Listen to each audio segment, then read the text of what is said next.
Chapter 156. The evil emperor had an eccentric personality and killed people like scything flax. He was definitely a demon who killed without batting an eyelid. Wang Chong had already sensed this when he was near the Zhouji charcoal wine. If he wasn't an eccentric demon, there was no way he would have such a strong demonic aura around him. But even so, Wang Chong realized that there was a very good side to the evil emperor. The evil emperor might be paranoid, but once he gained his trust, he would trust you wholeheartedly without any reservations. If it wasn't for his personality, he wouldn't have been stabbed in the back by his former disciple, and he wouldn't have felt such betrayal. Only when a person was betrayed by someone he trusted the most would he feel so indignant. But if he was naturally paranoid and didn't trust anyone, he wouldn't have ended up like this. To think that he would accept me as his disciple so quickly. Wang Chong was also surprised. Being betrayed by his disciple and stabbed in the back, logically speaking, he should have been traumatized and wouldn't be willing to accept another disciple. In fact, he might not even accept another disciple for the rest of his life. So for this operation, Wang Chong was already prepared for a long battle. But the evil emperor's actions were out of Wang Chong's expectations. Wang Chong guessed that it was because he saved his life. In the evil emperor's heart, he was indebted to him for saving his life. Naturally, he was different from others. Another reason was that he was a member of the government and not someone from the pugilistic world. This was the fundamental difference between him and that traitorous disciple of his. In addition, the evil emperor was eager for revenge and wanted to borrow his strength to take revenge on that traitorous disciple. That was the reason why he broke the rules and accepted him as his disciple. Disciple, remember that my name is Zhang Wenfu. Don't think that I don't have much strength now and my strength has regressed to the origin energy realm. But before I was plotted against by those bastards and others, I was a Saint Martial Realm expert and had hopes of breaking through to the God Martial Realm. In the entire world, I can do whatever I want, and there are only a few who can rival me. Back in Purple Bamboo Garden, although he had accepted Wang Chong as his disciple, he had only been with him for a short period of time. The evil emperor was afraid that his disciple did not know how powerful he was and would belittle his master. Speaking of me, in the past, whenever my name was mentioned in the martial arts world, there wasn't a single person who wouldn't pale in fright. Many of the elders and sect leaders of those sects don't even mention it, let alone others. Speaking of the glory of the past, the evil emperor had an air of arrogance between his brows, imperceptibly exuding the aura of a powerful and ambitious person of the past. Even Wang Chong couldn't help but feel intimidated by this sight.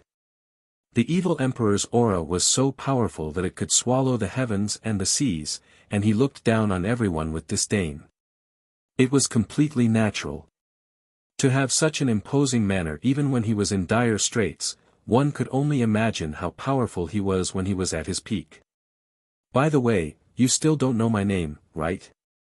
The evil emperor.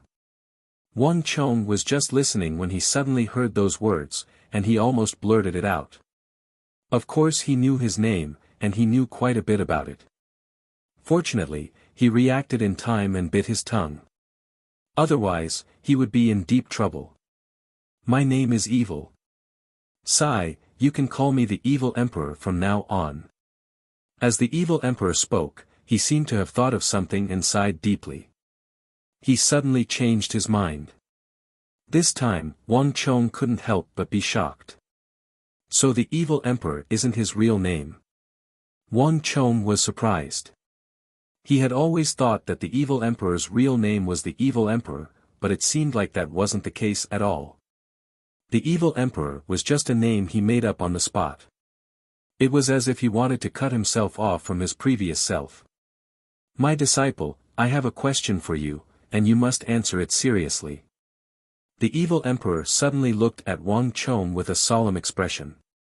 Master, please speak. Wang Chong was taken aback. Even though he didn't understand what the evil emperor meant, he still answered immediately. My disciple, let me ask you, if I impart to you an evil technique that everyone hates, will you be willing to learn it? When the evil emperor said those words, his gaze was extremely solemn.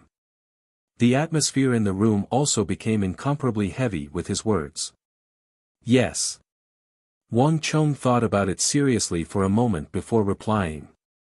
What if it's a great evil technique that kills countless people? The evil emperor asked again. I'm willing as well. Wang Chong didn't hesitate. The great yin-yang heaven creation art absorbs one's energy, and it's a great evil technique that steals the fortune of heaven and earth. Even if you become a demon that everyone curses and denounces as an evil cultivator, don't you care? At the end of his words, the evil emperor's face was as cold as ice, and his expression became extremely cold. It was as if Wang Chong had said something wrong. Ha ha, master, are you joking? Humans have good and evil, and so do martial arts. If it's used for good, it's good, and if it's used for evil, it's evil. Does it mean that if you practice the martial arts of the righteous path, the evil deeds you do will no longer be evil?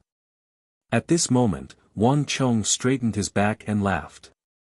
The evil emperor's gaze was sharp as he stared at Wang Chong, as if he was trying to see through his internal organs, to see if he was speaking the truth. Was he speaking the truth or not? Wang Chong knew what the evil emperor was thinking. Even if most people didn't have anything against the evil path, they wouldn't say it like he did. After all, the evil path had a bad reputation. But Wang Chong really didn't have that kind of thought. What evil path? What righteous path? It was just a human's internal strife. In the future, a calamity was coming, and the whole world would be in the flames of war, and no one would be spared. Evil path? Righteous path? Everyone would be nothing but ashes under the hooves of the iron hooves. Would one be spared just because they practiced the righteous path? Moreover, during the fusion of martial arts in the apocalypse, everyone had contributed their martial arts, and there were many evil path experts among them. Therefore, Wang Chong really didn't have anything against the evil path. There was no good or evil path in martial arts, only people were good and evil. Facing the evil emperor's gaze, Wang Chong didn't avoid it. Time seemed to have stopped. The old and the young stared at each other, and neither of them spoke. This child, looking at the young man in front of him, the evil emperor suddenly had an indescribable feeling. In his life, he had seen all kinds of people. There were those who boasted shamelessly in front of him, but had a guilty conscience. There were those who swore in front of him, but were scared to death. There were those who said that they didn't mind the evil path, but actually didn't mean it. Even that evil traitor of his, at the start, said that he didn't mind, but his heart was filled with fear. But Wang Chong, this was the first time he met someone, and not only did he say that, he really thought that way. A person who didn't have any prejudice against the evil path. A person who believed that there was no good or evil path in martial arts, only people were good and evil. This feeling, which he had never felt before, caused the great devil like the evil emperor to fall into a trance, and he had an indescribable feeling. To think that I, Zhang Wenfu, would be able to find a person who truly has no prejudice against the evil path in my later years. The evil emperor sighed, and there was an indescribable feeling in his heart. He had always wanted to find a disciple of the evil path, someone who didn't have any prejudice against the evil path.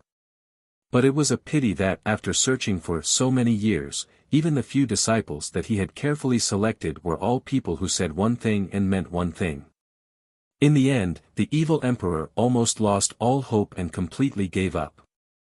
He didn't expect that after being plotted against by his evil disciple and outsiders, at his lowest point, he would find a disciple that he liked the most. This is the will of the heavens. The evil emperor had an indescribable feeling in his heart, and the way he looked at Wang Chong was no longer as fierce, and slowly became gentle. The evil emperor realized that he might have found the disciple that he liked the most in his life. Now, let's see how your luck is. The evil emperor looked at Wang Chong, and thought to himself. Swoosh! A palm shot out from the evil emperor's sleeve, and before Wang Chong could react, it wrapped around Wang Chong's wrist. Master! Wang Chong was shocked. The evil emperor's cultivation was unbelievably high. He had already fallen to the essence energy realm, but he still couldn't dodge his palm.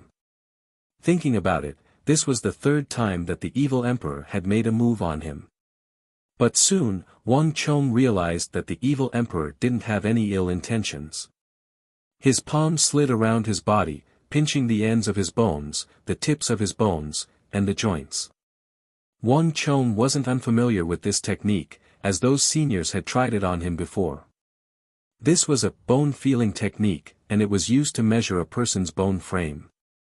Wang Chong stood there quietly, allowing the evil emperor to feel his bones. When choosing a disciple, the first thing to do was to feel his bones. This technique had been passed down from generation to generation, and the evil emperor was already very familiar with it. Only when one's bone frame was tested, would he be able to teach the disciple according to their aptitude, and the martial arts to be imparted would be determined according to their aptitude. Otherwise, going too far would be as bad as falling short, and it might even destroy a person. Tiger bone. The first time his palm touched, the evil emperor was shocked. His eyes widened as he looked at Wang Chong with a look of surprise. Wang Chong actually had tiger bone. A 14 or 15-year-old youth was born with tiger bone. This was simply inconceivable. No. It's not tiger bone level 1, but tiger bone level 3, a tiger bone great perfection. The more the evil emperor touched, the more shocked he became. Wang Chong's strength wasn't high, and he was only an essence energy realm martial artist. But his bone frame was frighteningly good. It was common knowledge that bone frame was extremely difficult to raise. But for some reason, Wang Chong was already at tiger bone level 3 at such a young age. No, there's also a dragon form. The more the evil emperor touched, the more shocked he became. Initially, it was just tiger bone, but when he touched Wang Chong's heel, the evil emperor realized that Wang Chong's tiger bone actually contained a dragon form. Tiger bone dragon form. This meant that tiger bone wasn't Wang Chong's limit. Possessing a dragon form meant that Wang Chong's strength could continue to rise, and eventually reach the dragon bone stage. Possessing a dragon bone meant that one possessed unparalleled potential. In the world of sects, they could cultivate almost 99% of the cultivation techniques without any qualms. The demonic emperor old man didn't expect that a descendant of a clan of ministers and generals would possess the tiger bone and dragon avatar. In that instant, the evil emperor was dumbfounded. He didn't expect that when he was in dire straits, a disciple that he unintentionally took in would possess such a rare top-grade bone frame. Among his 3 disciples, none of them had reached this level. More importantly, Wang Chong was only 14 or 15 years old. This meant that his bone frame could still be raised, and he still had boundless potential. Inconceivable. Inconceivable. The evil emperor was dumbfounded. Chapter 157. Ha ha ha, even the heavens are on my side. The evil emperor was initially feeling a little depressed, but at this moment, all of that was gone. Chong-er. Do you know why that bastard betrayed me? The evil emperor suddenly turned to look at Wang Chong. Your disciple doesn't know. Wang Chong was really curious. He only knew that the evil emperor was betrayed by someone, and that it was his disciple. But he had never heard of the details, so he didn't know. Humph, I saw that bastard as my own son. I, Zhang Wenfu, may be, but I never mistreat my disciples. That bastard's talent was lacking, so I imparted him the little yin-yang art.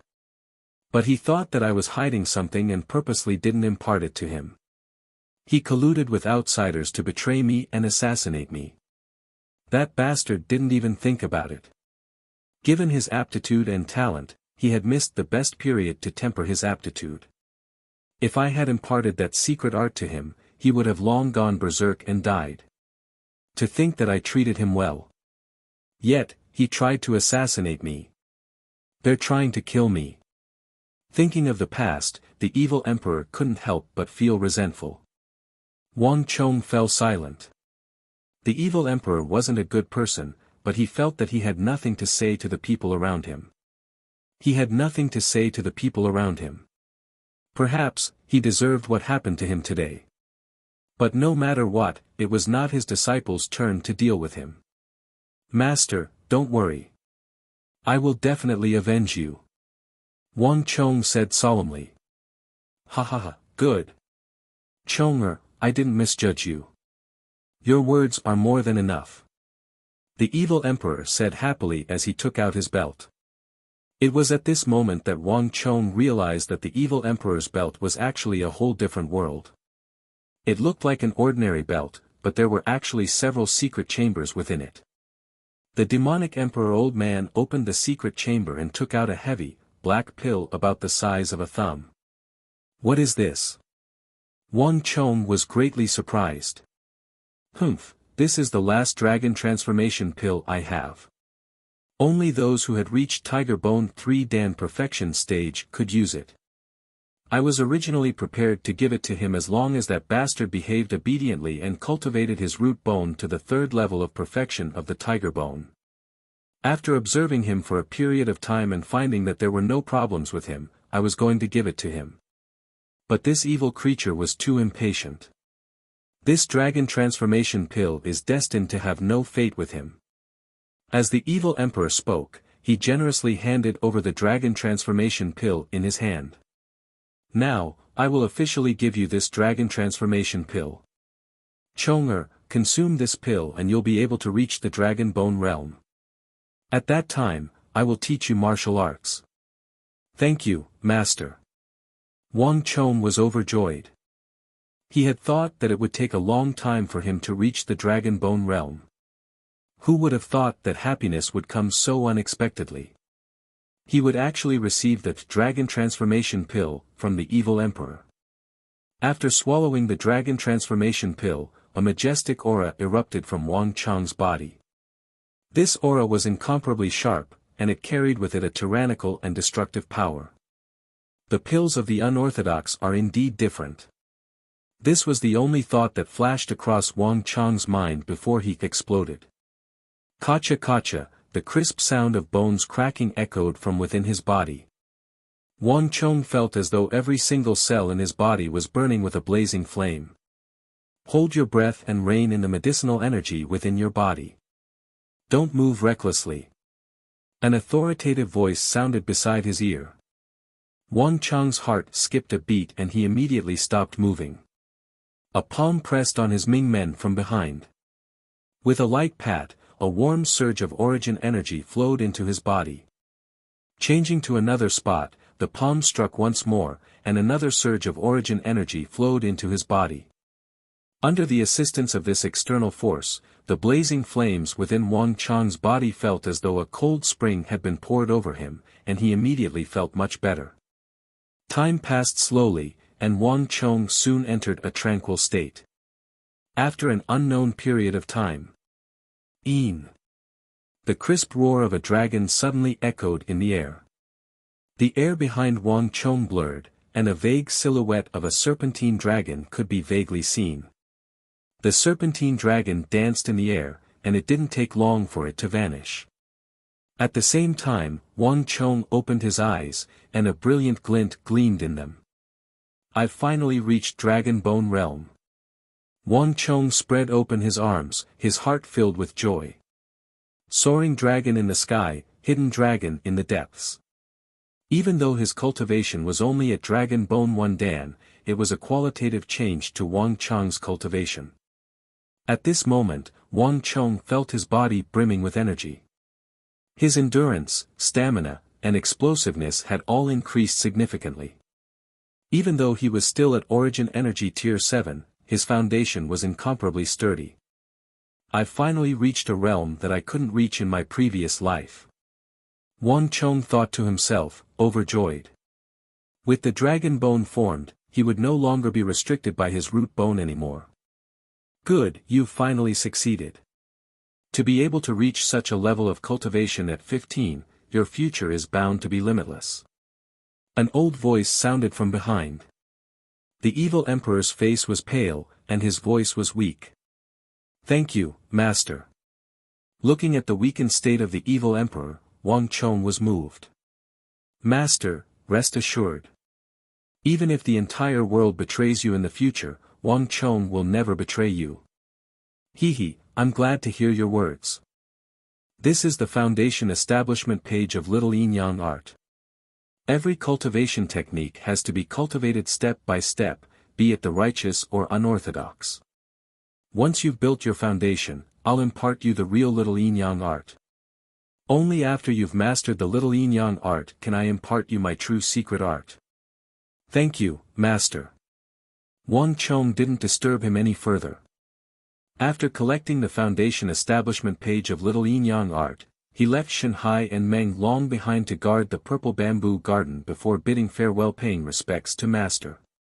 Just as Wang Chong was leaving purple bamboo garden, hundreds of black-robed men were gathered together in a courtyard in the east of the capital.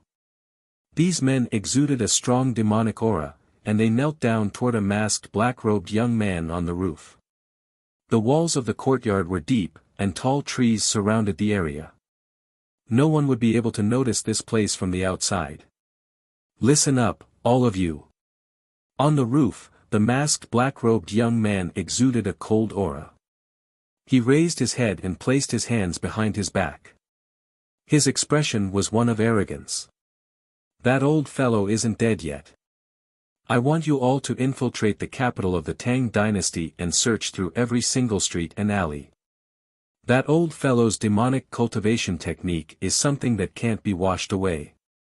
I've already obtained a tracking technique. As long as that old fellow appears within a certain range of your surroundings, you will be able to sense him immediately. So. The masked black-robed young man waved his hand and a ball of black flame immediately flew out. The flame split into thousands of fragments in the air and let out ghostly wails as they flew down. In an instant, the hundreds of black-robed men below were all engulfed in flames. The black-robed men shuddered, and their aura immediately underwent a subtle change. Go. Yes, my lord. The hundreds of black-robed men immediately scattered in all directions. You all were too careless. Not long after the black-robed men disappeared, a black shadow suddenly appeared beside the masked black-robed young man. If a snake doesn't die, it will definitely be harmed. Do you all know what would have happened to us if that fellow didn't die? A black circle of light vaguely appeared in his mind. It was like a devil, and it looked extremely bizarre. How could I have known that the old fellow would actually cultivate a secret escape path? I've followed him for so long, and I've never noticed it. The masked black-robed young man said with an aggrieved voice. However, he won't be able to escape for long. His sea of qi is already broken, and with your great art of gathering and my vitality of the evil path. In less than 20 days, even if he's buried underground, I will still be able to find him. Let's hope so. The black-robed man said, and quickly disappeared from the rooftop. After finding the evil emperor and successfully becoming his disciple, Wang Chong felt much more at ease. In the following days, Wang Chong would practice the Little Yin Yang art every day. Then, he would go to the Ghost Tree District to play chess with So Yung-sun, and then he would go to the Purple Bamboo Garden to accompany himself. Have you seen anyone recently? Under the locust tree, So Yung-sun suddenly stared at Wang Chong said. What? Wang Chong's heart skipped a beat. Looking at So Yung-sun's penetrating gaze, he suddenly had a bad feeling. Senior, are you joking? There are so many people on this street, of course I have to see a lot of people every day. Is that so? So Yung-sun said calmly, but he didn't pursue the matter any further. Instead, he picked up a white stone and continued playing. It was as if nothing had happened. Who? Wang Chong heaved a sigh of relief. So Yung-sun was a war god, and also a top-notch expert. He might not be any weaker than the evil emperor. He had forgotten that one of them was righteous and the other evil, and they were as incompatible as fire and water. How could I have forgotten? Senior Su is an upright person who abhors evil. I've only been practicing the little yin-yang art for a short period of time, so I hope he doesn't notice. Wang Chong suddenly felt his scalp go numb. The discovery of the little yin-yang art was a small matter, but if So Yung-sun and the evil emperor discovered each other's existence, that would be the real problem. Oh no! Wang Chong thought. You're distracted. Suddenly, an indifferent and calm voice rang in his ears. Wang Chong was stunned, and only then did he realize that he had made a wrong move. Hee, senior, you're brilliant. You've made me lose my footing. Come, have a piece of braised beef. Wang Chong suddenly grinned, and without a word, he picked up a large piece of braised beef from the plate in front of So Yung-sun. So Yung-sun, who was originally silent and solemn, froze when he saw the braised beef that Wang Chong picked up. Come, let's play. Wang Chong thought to himself that it was a close shave, and quickly placed a stone to distract So Yung-sun. The game continued from noon to afternoon, and So Yung-sun still suffered a crushing defeat. Senior, you've lost again. Wang Chong laughed heartily, and just like the previous time, he bid farewell and left. So Yung-sun only laughed twice, and did not speak again. But after Wang Chong disappeared, So Yung-sun's smile disappeared, and his face became extremely solemn. Fong Hong. Master, what's wrong? Behind the tree, the old servant Fong Hong walked over. This child has strayed into the wrong path. During this period of time, some people from the wrong path must have looked for him. Bring me a black kite, I have a use for it. So Yung-sun said coldly, and a hint of murderous intent flashed across his face. In the Tang dynasty, if one wanted to have a successful career, and become a powerful official, one had to be upright and not make any mistakes. Wang Chong did not know that he had strayed into the wrong path, and even tried to hide it from him. Little did he know, he had long seen through it. This child's talent in the art of war was not easy, and even he was no match for him. In the future, he would definitely be a pillar of the imperial court, and he would not allow anyone to lead him astray. Master, are you saying that he has cultivated in the wrong path? The old servant Fong Hong was shocked. Yes. Don't reveal this matter in front of him, I will handle it myself. So Yung-sun said. Yes, master. The old servant Fong Hong lowered his head. Chapter 158. Rumble Rumble. A carriage bearing the Wang family's insignia traveled along the streets. In the carriage, Wang Chong sat motionlessly, silently cultivating the foundation manual of the little yin-yang art that the evil emperor had given him. This cultivation technique wasn't as easy as he had imagined. In fact, it was even more difficult than any cultivation technique that Wang Chong had cultivated in his previous life. Fortunately, the evil emperor had warned him that everything was difficult at the beginning. The little yin-yang art was difficult at the beginning and easy at the end. As long as he could get past the initial hurdle, the rest would be much easier. Waves of yuan qi flowed through his body. Under Wang Chong's control, these yuan qi constantly collided against the various acupoints in his body. None of these acupoints coincided with the cultivation technique that Wang Chong was cultivating. All of them were unconventional, and not a single one was a normal acupoint. No wonder this cultivation technique is called an evil cultivation technique. Just these acupoints alone exude an evil aura. Wang Chong thought to himself. Waves of yuan qi flowed through his body. An hour later, a light pop sounded from within his body.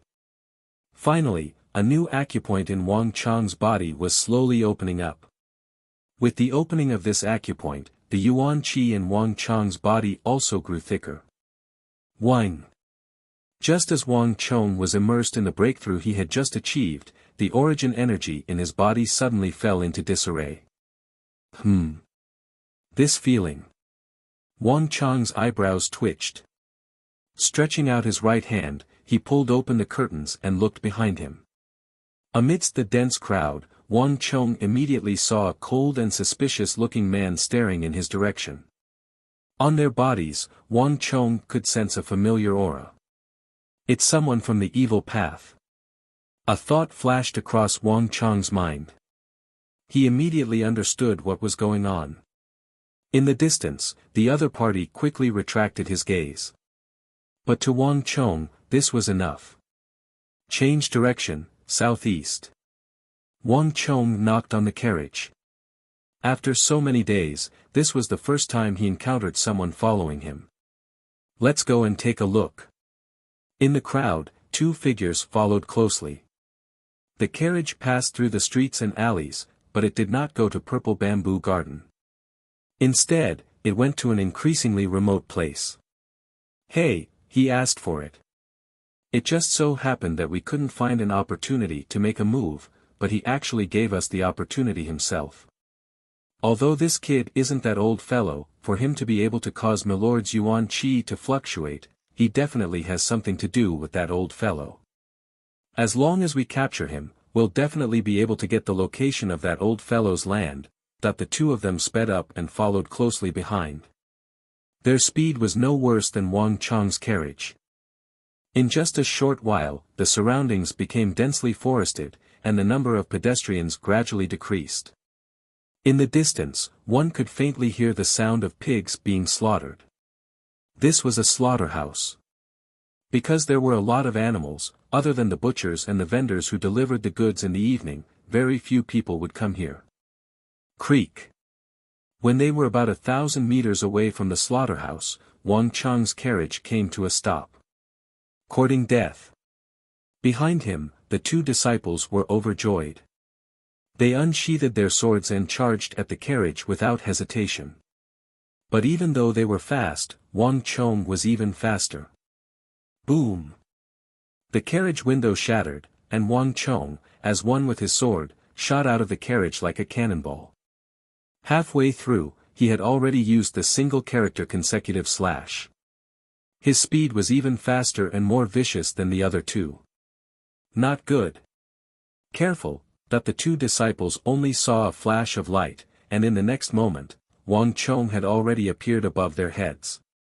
Clang, clang, clang. Wang Chong moved with his sword, moving as fast as lightning. In a short period of time, he was actually able to fight one against two. His position was unpredictable. Sometimes it was east, sometimes it was west, sometimes it was south, sometimes it was north. The direction of his sword was completely unpredictable. After an intense exchange, not only was Wang Chong fine, but Wang Chong had also left 7 or 8 wounds on their bodies. Bang! In the final blow, Wang Chong's figure flickered, and he directly flew back over 30 meters, increasing the distance between him and the two disciples. Courting death. 2 of the corrupt disciples immediately rushed over. Gong Yu, hurry up and attack. Wang Chong suddenly said. Whoosh! As if in response to Wang Chong's voice, a figure as faint as smoke flashed, and with a flash, it flew out from the crown of a nearby tree. Chi! Without too many words, just a single sword strike. In the instant that disciple was distracted, the sword immediately pierced through the heart of the disciple at the back. His movements were clean and precise. Clang! Almost at the same time, Wang Chong shot out, using the single-character consecutive slash to cut through the defense of the other disciple. Borrowing the momentum of the other disciple's parry, Wang Chong somersaulted behind him and stabbed his sword into the disciple's right chest. Ah! Amidst a miserable scream, the second disciple clutched his chest and fell to the ground like a wooden pillar.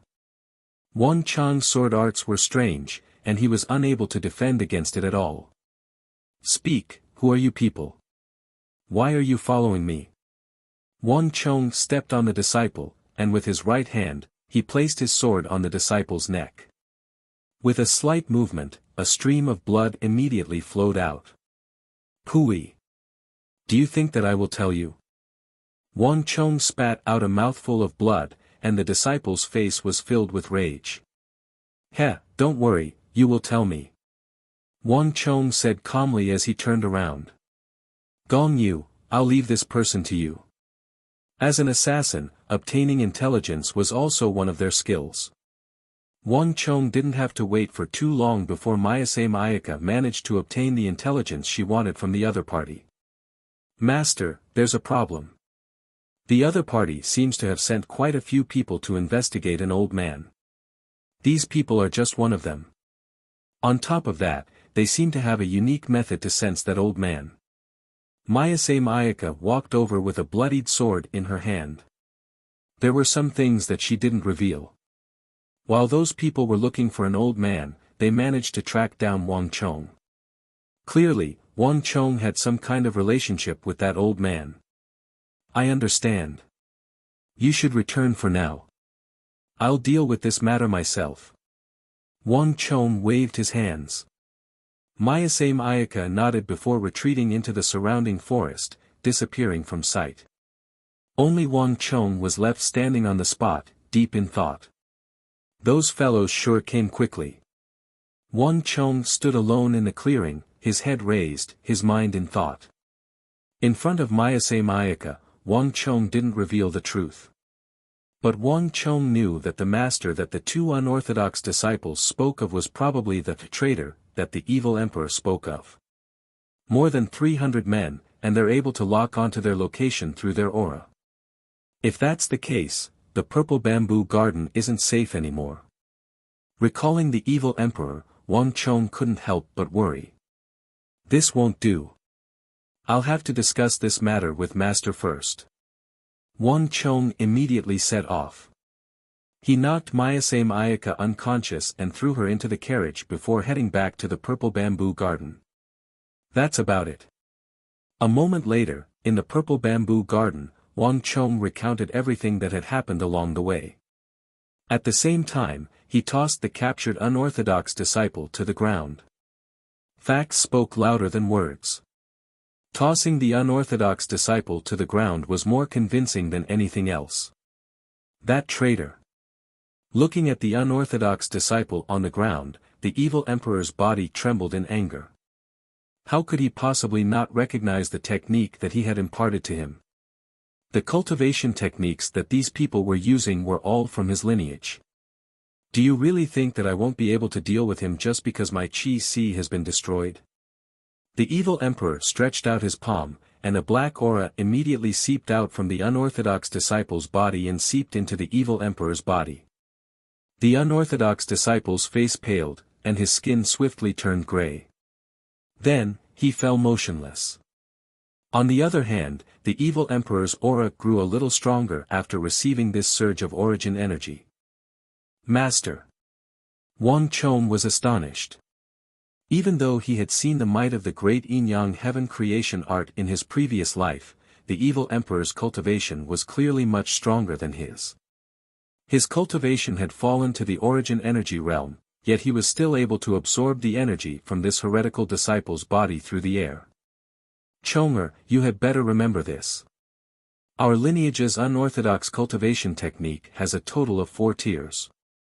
The first tier is your current foundation establishment realm. The second tier is the little yin-yang art. It requires the help of an external object to absorb the other party's cultivation technique. The third tier is like what I am doing now, absorbing the other party's cultivation technique from afar.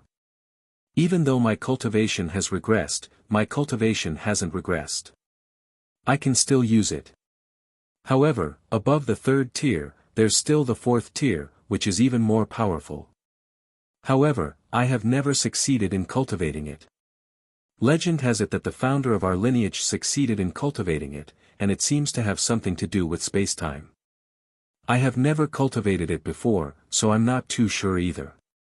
You will advance step by step through the 4 tiers, and once you reach the 4th tier, you will be a God Martial Realm expert. The entire world will follow your lead. As the evil Emperor Old Man spoke, his face swiftly turned ashen. The origin energy that he had absorbed previously flowed out of his body like a punctured balloon. Master. Wang Chong was still listening intently at the start, but upon seeing this sight, his face warped in shock. He hurriedly supported his master, the evil emperor. Don't worry. My spirit sea has already been destroyed, and I can't retain any origin energy in my body. Forcefully using the great yin-yang heaven creation art will result in a backlash. That wretched disciple knew of this, which is why he dared to send such trash to deal with me. The evil emperor supported himself with a hand on the table to stabilize his body. Master, are you storing origin energy in your acupoints? Wang Chong suddenly asked. You know of the myriad spirit sea art as well? The evil emperor stared at Wang Chong in shock for the first time. However, he soon nodded. This is one of the unorthodox techniques of our lineage. Since ancient times, only the sect master has known of it, and it has always been extremely difficult to cultivate. My spirit sea has already been destroyed, and I am unable to store origin energy in my dantian. Only by replacing my spirit sea with acupoints can I store origin energy. This is also my only choice. Before Wang Chong, the evil emperor did not hold back at all. Wang Chong was stunned speechless. He had long heard of the technique of storing origin energy in acupoints. However, this technique was extremely mystical, and Wang Chong had only heard of it, but he had never seen it before. Even the seniors in his previous life had said that this kind of cultivation method was unconventional and mysterious. It was not something that ordinary people could cultivate. No wonder he was able to imbue origin energy into Zhou Wen. Chapter 159. Master, if you successfully cultivate the myriad spirit sea art, will you be able to recover your martial arts? Wang Chong suddenly asked. It's not that easy. The myriad spirit sea art is fraught with difficulties. It's just a way to replace the sea of qi. If not for the fact that the qi waves have been broken, no one would bother cultivating the myriad spirit sea art. Using acupoints to replace the sea of qi is a fantasy. I've never heard of anyone succeeding in this. At least, I haven't. The evil emperor smiled bitterly. He looked at Wang Chong and patted him on the shoulder. Child, I understand what you're thinking. Although we've only been master and disciple for a dozen days, I'm glad that you're thinking this way. Wang Chong stood beside the evil emperor. When the evil emperor said this, Wang Chong saw a glint in his eyes, as if he had made up his mind about something. Wang Chong was no stranger to this expression. It was an expression that only a person would have when they were ready to die. The myriad spirit sea art is extremely difficult to cultivate, and few succeed. In other words, he will never be able to recover his previous cultivation. Could it be that he wants to cultivate the myriad spirit sea art to a certain level and impart it to me like he did to Zhou Wen? Wang Chong's heart suddenly skipped a beat. In his previous life, the evil emperor's imparting technique required a great sacrifice. He had to give up all of his cultivation and life in order to help another person. It seemed that although he had changed a lot, there were some things that hadn't changed at all. The evil emperor would still give up his cultivation to help himself. Just like Zhou Wen in his previous life. This made Wang Chong's heart feel indescribably conflicted. Although he had initially come for the great yin-yang heaven creation art, the evil emperor had undoubtedly treated him as a true disciple. He loved and cared for him without holding anything back. This made Wang Chong's heart skip a beat. No matter what, I must stop him. Wang Chong thought to himself. Regarding the evil emperor, Wang Chong's understanding of him was limited to the fact that he possessed unparalleled cultivation base and top-notch techniques. But at this moment, Wang Chong's feelings towards him were completely different. In the depths of his heart, Wang Chong's feelings towards him were completely different. Imperceptibly, Wang Chong had already decided that this was his true master. Master, what are the requirements to cultivate the myriad spirit sea art? Wang Chong asked. There are many conditions that need to be met. A martial artist's aptitude, talent, perseverance, and perception were the most basic. There was also a huge amount of spiritual energy, extraordinary luck, and some external magic treasures, pills, and so on. Chonger, if you're interested, I can also teach you this technique. The evil emperor misunderstood Wang Chong's meaning. Spiritual energy, Wang Chong didn't say a word, but his mind was in turmoil. Although it's hard to say for other things, if it's spiritual energy, then I really don't lack spiritual energy. Wang Chong thought of the spirit vein that he had discovered not too long ago. Although he didn't know the specifics of the myriad spirit sea art, it was definitely closely related to the spiritual energy of the world. Based on Wang Chong's past experience, as long as there was sufficient spiritual energy, the success rate of the myriad spirit sea art would be greatly increased. Master, this disciple doesn't mean that. However, that person has sent his disciples to search the entire city. Master is no longer safe in the capital. This disciple knows of a place where Master can hide temporarily. Furthermore, it would be beneficial for Master's cultivation of the myriad spirit sea art. Wang Chong said. Oh. The evil emperor raised his eyebrows. Wang Chong chuckled. Without hiding anything, he revealed what he knew. Hearing about the spirit vein, the evil emperor was greatly moved. He looked at Wang Chong in disbelief. Spirit veins were incomparably precious, 1 in 10,000. Just like hundreds of thousands of mountains, one might not even find one. For Wang Chong to be able to discover a spirit vein at such a young age and even buy it in advance, this was simply inconceivable. To the evil emperor, this was something he didn't even dare to think about. This is unbelievable, to think that such a thing could actually happen, the evil emperor was shocked. This disciple's abilities were getting more and more shocking. It was beyond his understanding of young Master Wang Chong. However, there was one thing he was right about. If he had the help of a spirit vein, it would be greatly beneficial for his cultivation of the myriad spirit sea art. Everything will go according to your arrangements. The evil emperor didn't insist anymore. Then Master, rest well. I will arrange for someone to send you out of the city tomorrow. Wang Chong smiled.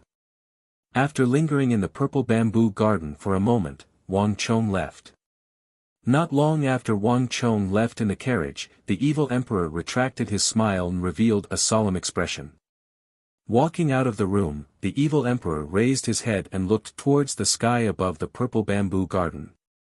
He saw a huge black bird circling above. As though it had sensed something, it flapped its wings and flew towards the west of the city. Humph, beast. You still want to leave after coming here? The evil emperor laughed coldly.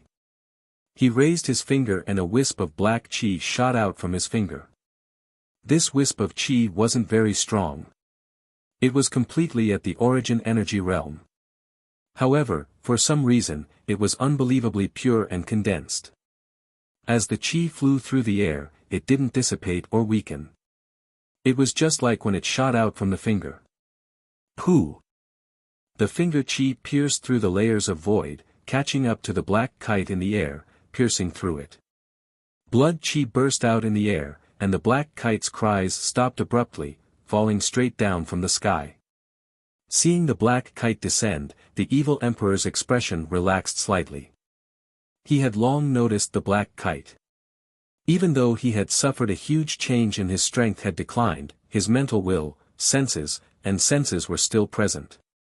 For such a huge bird to appear above his head, it was as though a torch in the middle of the night. Even though there were many houses between them, he could still sense it clearly. This black kite is definitely not sent by Chonger. There is no need for him to do so. There is a high chance that someone was tailing him to discover me. The demonic emperor old man's brow slowly creased as he recalled the powerful sword intent Wang Chong had exuded. That sword intent was so profound that Wang Chong didn't notice it at all. In fact, he didn't even feel anything. However, the evil emperor felt it. He had noticed it the moment Wang Chong walked in. That sword intent didn't attack Wang Chong, but it contained a strong warning, as though warning him not to get close to Wang Chong. Sword intent, this person's swordsmanship is really high. At the very least, he is at the pinnacle of the Saint Martial realm. He isn't any weaker than me. To think that the Tang dynasty would have such a formidable figure hidden in the capital. The evil emperor muttered to himself as a hint of fear flashed across his eyes. For one to reach such a level in swordsmanship, the condensation of one's sword chi should be at least at the level of being able to condense into threads. Even at his peak, he would have to tread carefully if he were to encounter such a powerful swordsman. This was because of the fact that the great yin-yang heaven creation art was most unwilling to absorb the sword chi of a swordsman, and it was also the most difficult to refine. This disciple of mine sure knows an incredible figure. The evil emperor recalled how protective the other party's sword intent was toward Wang Chong, and he couldn't help but smile bitterly. The other party's sword intent was pure and imposing, clearly indicating that he was a cultivator of the righteous path. There was a high chance that this matter had something to do with the little yin-yang art that he had imparted to Wang Chong. Clearly, the other party had misunderstood him. Wang Chong possessed exceptional aptitude. For him to be able to reach Tiger Bone 3 Dan at the age of 15, it was truly a rare talent. The evil emperor didn't believe that the other party wouldn't be able to see through his aptitude. Clearly, the other party had taken a liking to his disciple as well. Looks like this disciple of mine is really popular.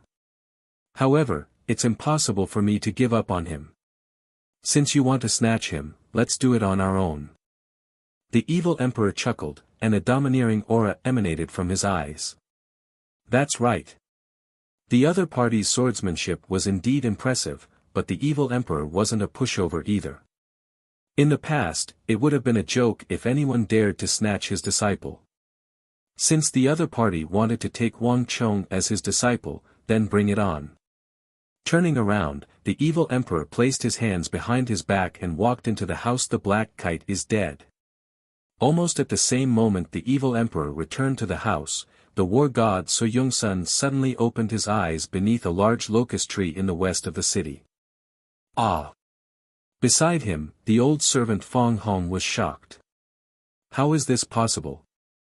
The black kite can fly up to a height of more than 10,000 zhang. Even arrows can't reach it. How could anyone harm the black kite at such a high distance? The black kite is indeed dead. There's no doubt about it. The other party's cultivation is extremely high. Not only did he kill the black kite, he even destroyed the sword intent I left on the black kite and erased my aura. Right now, we only know the general area, but we have no way of ascertaining his exact location. So Young-sun spoke nonchalantly, as though he was talking about an insignificant matter. But the old servant by the side was shocked. How is this possible? To think that there would be someone in the capital who would be able to destroy Master's sword intent. Fong Hong's eyes widened. He was truly taken aback. The old master was getting on in years, and he had long left the royal court and given up on martial arts. But Fong Hong knew that not only did the old master's martial arts not regress, it was even improving. What the old master cultivated wasn't sword chi, but sword intent. Sword chi was easy to cultivate, but sword intent was difficult to cultivate. After so many years, the old master's cultivation had already surpassed the level of swordsmanship in the eyes of ordinary people, reaching an even higher realm. This was precisely the reason why the black kite was infused with sword intent instead of sword chi. Sword intent was sharper than sword chi, and it was harder to erase. But just now, the old master said that his sword intent had been erased by someone. How could there be such a person in the world? That Chong Gongzi. How did he know such a formidable figure? Chapter 160. At the moment, the entire capital was filled with spies planted by Wang Chong's third senior. Based on what his master, the old man of the demonic path, had said, it was impossible for third senior to accomplish this feat alone. This matter involved a Saint Martial realm expert, and even the Wang clan wouldn't be able to deal with it. The sects had always been a lawless land in the world of the Tang dynasty. Regardless of whether it was his previous life or his current one, Wang Chong didn't know much about this world. He only had a vague understanding of it. I hope that master can safely pass through the city gates and reach the spirit vein. In the study, Wang Chong subconsciously tapped his finger on the table as he thought. The city gates were an important barrier to entering and exiting the capital. Wang Chong didn't believe that they wouldn't send someone to guard it. However, the city gates had always been guarded by the imperial army. Wang Chong had already informed Uncle Li Lin and Zhao Fengchen in the royal palace. Given their current standing in the royal palace, it was entirely possible for them to work together with the guards to create a ruckus to chase away the unorthodox disciples. I've already sent Li Zhuxin and Mayase Mayaka. There shouldn't be any problems. Wang Chong thought. He couldn't help but feel a little nervous. He should have gone to such an occasion as well. However, it was a pity that he had just cultivated the little yin-yang art. If the two of them were to go together, things would only get more troublesome. Reporting. Just as Wang Chong was worrying, a Wang clan guard suddenly rushed in with a head full of sweat. Young master, the old master has successfully come out of seclusion. That's great. Hearing those words, Wang Chong's face flushed in agitation, and he clenched his fists tightly. With his master out of seclusion, Wang Chong had finally gotten rid of a worry in his heart. Where's Li Zhuxin and Mayase Mayaka? Wang Chong asked. Li Zhuxin and Miss Mayase have followed young master's instructions and left to escort the old master. They'll be returning in 10 li, the guard replied respectfully. Hearing this, Wang Chong let out a long sigh. Those who participated in this operation were all old guards of the Wang family. Many of them had been with the Wang family for more than 10 years, so there was absolutely no problem with their loyalty. As for Li Zhuxin, he was familiar with the matters of his previous life, so there was definitely no problem with him. Even if he had to die, he would do it for you. As for Mayase Mayaka, even though she wasn't as loyal as the guards of the Wang clan, and Wang Chong wasn't as familiar with her master as Li Zhuxin, she still didn't know much about this matter.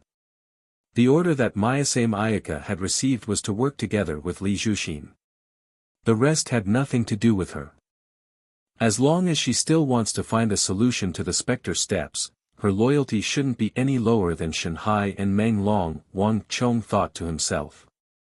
Different people would have different ways of controlling the sword, and for Mayase Mayaka, Wang Chong was different from others. Specter steps had a fatal flaw, and Mayase Mayaka knew this better than anyone else. As such, as long as she wanted to preserve her own life, she would be more reliable than anyone else. Whether I can change my fate in my previous life or not will depend on teacher. Wang Chong thought. Wang Chong didn't know what the evil emperor had gone through in his previous life, but for him and Zhou Wen to be pursued by that traitorous disciple of his, it was impossible for things to have gone smoothly. But in this life, everything had changed.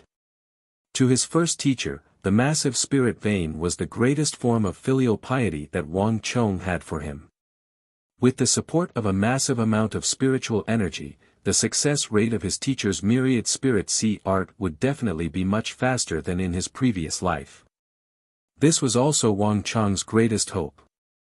Who? A gust of wind blew across the room, and Wang Chong soon recovered from his daze. He turned his gaze to the little yin-yang art on the table.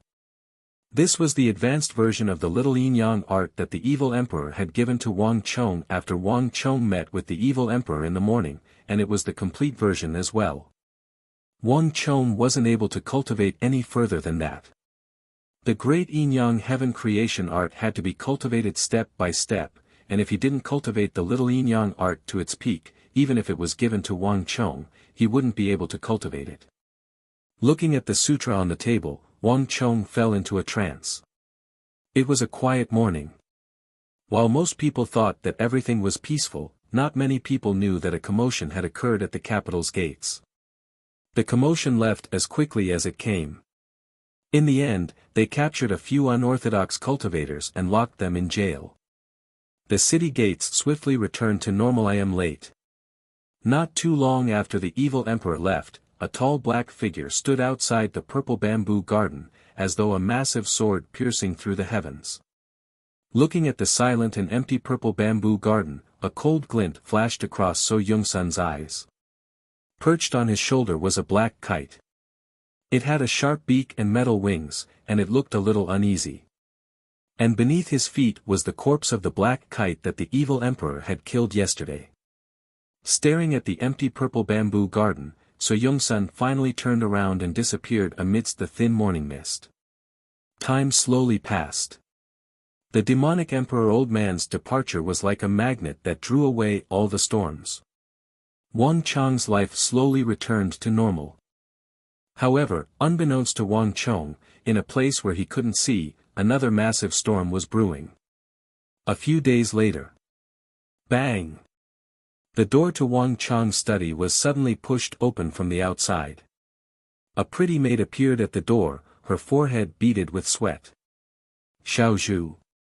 Wang Chong stopped his cultivation and looked at the door in surprise. He recognized this maid. She was his mother's maid, Xiao Zhu. She was very intelligent and would never disturb him on normal days. Moreover, Wang Chong remembered that he had said that no one was to disturb him without his permission.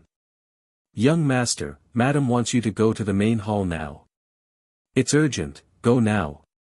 Hurry. Before Wang Chong could ask, Xiao Zhu held the door frame with both hands and hurriedly said a bunch of things. Her voice was fast and anxious. She seemed to be in a hurry. Wang Chong was shocked. This Xiao Zhu was not usually so rash. What had happened for her to be in such a hurry?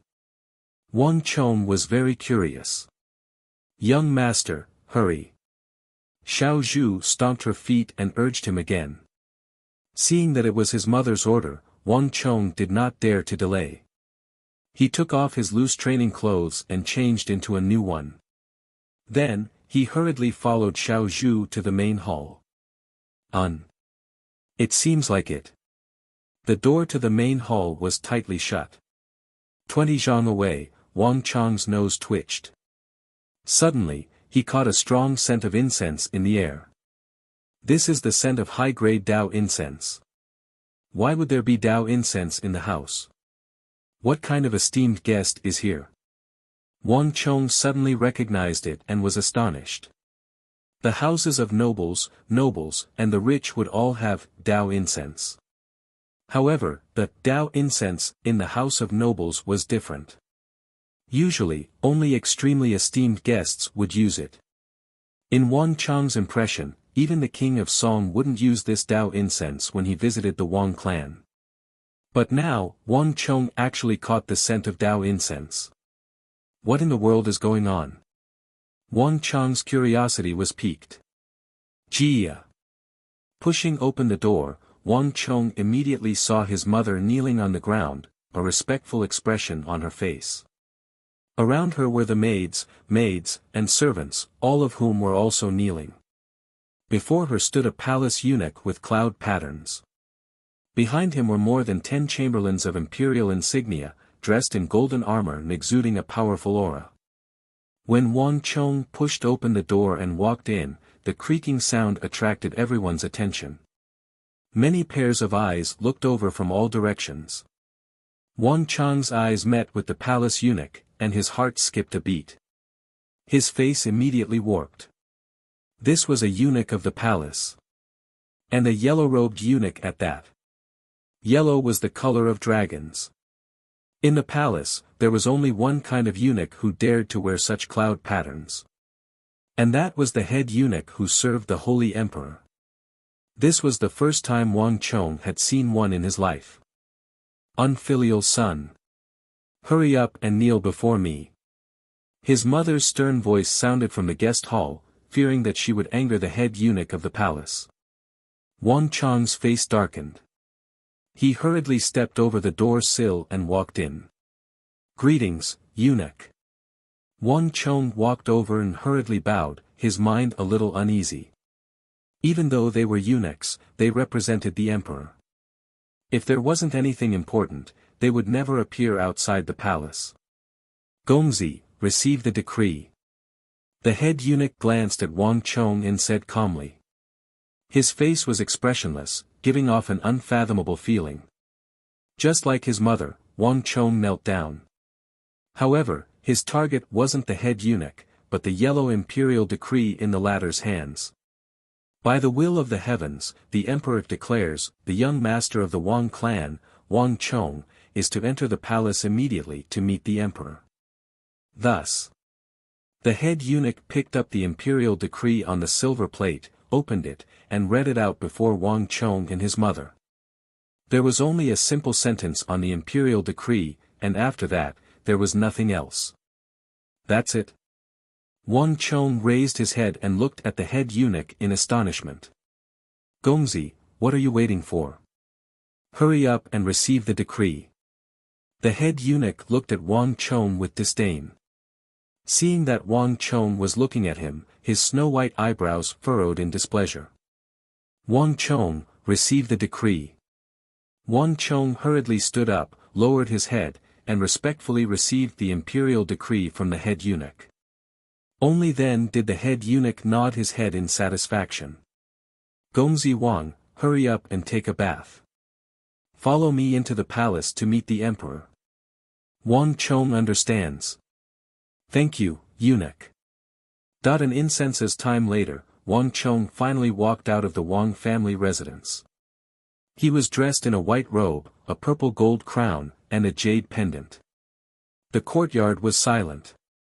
All of the servants had retreated, leaving only the head eunuch and the chamberlains of imperial insignia. Wang Chong lifted his head to look at the sky. Dark clouds hung low in the sky, creating a stifling atmosphere.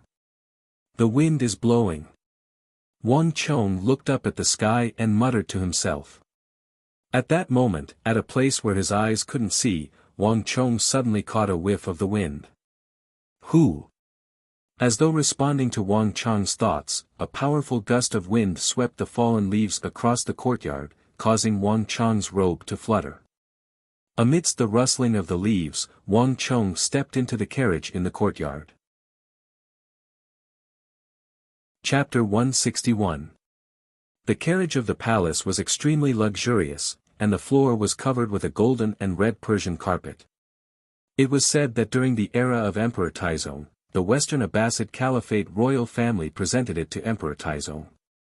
The inner walls of the carriage were also covered with an extremely luxurious tapestry.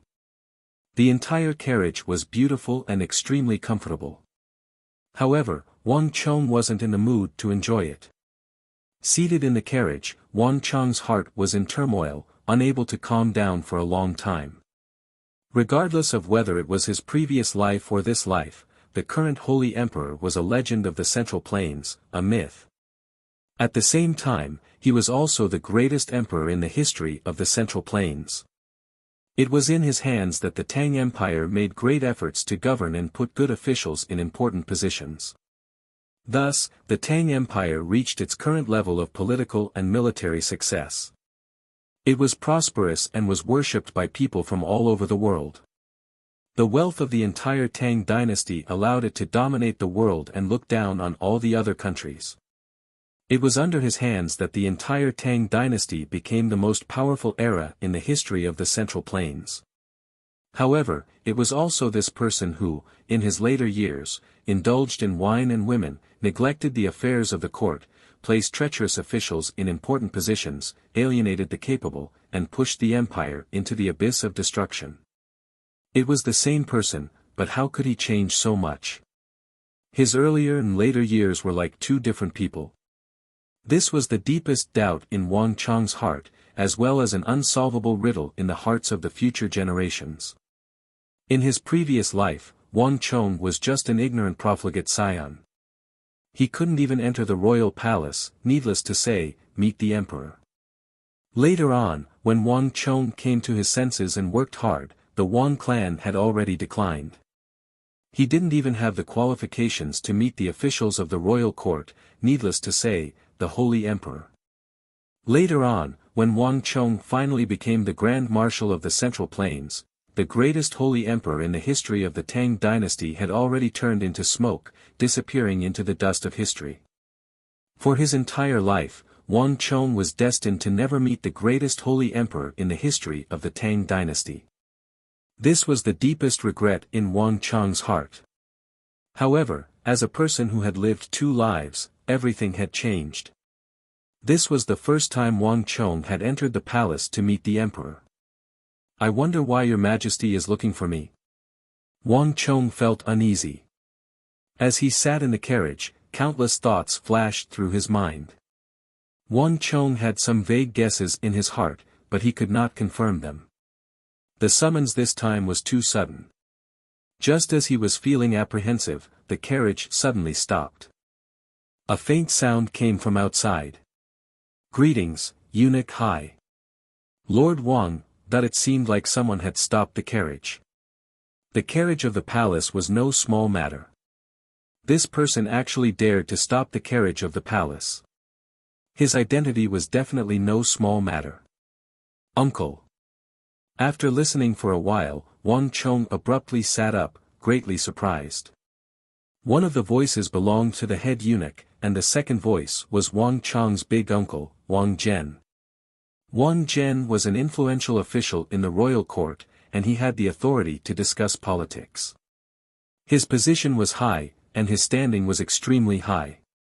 This standing wasn't just in the royal court. It seemed like Big Uncle was even able to speak a few words in the royal court. The two of them spoke with hushed voices, and at the very end, Wang Chong only heard the voice of the head eunuch, "Lord Wang, hurry up. Remember not to take too long." "Hua." Just as the head eunuch spoke. "Hua." The carriage door opened, and Big Uncle Wang Zhen hurriedly squeezed in with a grave expression. "Chonger, time is of the essence, so listen carefully. There are some important points that you must remember well in this trip to the palace." Wang Zhen sat opposite to Wang Chong, and he hadn't even taken off his morning robe yet. Despite knowing Big Uncle for so long, this was the first time Wang Chong saw such a grave expression on his face. It was even more formidable than when the Yao clan schemed against the Wang clan. Lord Prime Minister has already gathered all of the officials and generals in the royal court to request His Majesty to pass the regional commanders system and the policy of utilizing the WHO. However, it has been refuted by your grandfather. Wang Zhen went straight to the point and threw a heavy blow at Wang Chong. "Ah!" Wang Chong's body jolted in shock. It really was the regional commanders system. However, what Wang Chong was concerned about wasn't this. Instead, he was concerned about Big Uncle's words, "refuted by your grandfather." Even though Wang Chong didn't know much about politics, as someone who grew up in a clan of ministers and generals, he knew what it meant. The regional commanders system and the policy of utilizing the WHO were proposed by the current Prime Minister. Since grandfather refuted this matter, it meant that the Wang clan was on the verge of falling out with the current Prime Minister. Not only so, in the Tang dynasty, grandfather was aloof from worldly affairs. His students and acquaintances were scattered all over the world, and he wielded a unique status. Even though he rarely participated in the politics of the royal court, he wielded immense influence in the royal court. This time, he has stood out and publicly opposed the regional commanders system and the WHO system. This is something that has never happened before. Wang Chong was well aware that the impact this matter would have on the imperial court was not as simple as his big uncle had said, that it would only be a rebuttal. What is His Majesty's stance on this matter? Wang Chong suddenly asked. You're smart. You managed to think of the crux of the matter so quickly. Wang Zhen praised. His nephew's intelligence truly left him in awe at how he was able to understand the situation so quickly. However, that's where the problem lies. Even though the officials were caught off guard by your grandfather's reaction, causing the royal court to be in chaos during the morning assembly. More importantly, the Holy Emperor didn't express his stance on this matter at all. No one knows what the Holy Emperor is thinking. Ah! Wang Chong exclaimed in realization. Now, do you know why I was so surprised and anxious when His Majesty summoned you to the royal palace? Wang Zhen said. He had only received the news after the morning assembly ended. Just as the court was dismissed, he received news that the head eunuch of the royal palace had arrived at the Wang family residence, and he was summoning Wang Chong to the royal palace to meet the emperor. This news caught him off guard, and he was extremely shocked, as well as deeply uneasy. Almost instinctively, Wang Zhen felt a sense of danger. Entering the palace to meet the emperor was a matter of great importance to any aristocratic family or clan. The Son of Heaven doesn't summon anyone for no reason. It would be fine if the emperor and his subjects did a good job, but if they didn't, it would spell disaster. In the previous dynasty, it wasn't the first or second time that a clan fell out of favor due to such a matter. Wang Chong had no experience in this aspect, so Wang Zhen couldn't help but worry. Time was of the essence, so Wang Zhen could only try to hail a carriage on the road. Wang Chong, this matter concerns our entire Wang clan. Not just you and your father, but me, your big aunt, your little uncle, and everyone else as well, Wang Zhen said grimly. He couldn't tell whether Wang Chong's entry into the royal palace was a blessing or a curse. He could only secretly hope that nothing would go wrong with this matter. So, you better listen to me.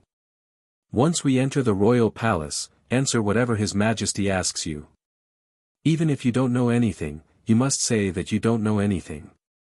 Whatever His Majesty doesn't ask, you mustn't say anything. Don't act on your own, don't try to act smart, and don't try to show off your talents. After saying those words, Wang Zhen stared fixedly at Wang Chong. The atmosphere in the carriage was incredibly heavy.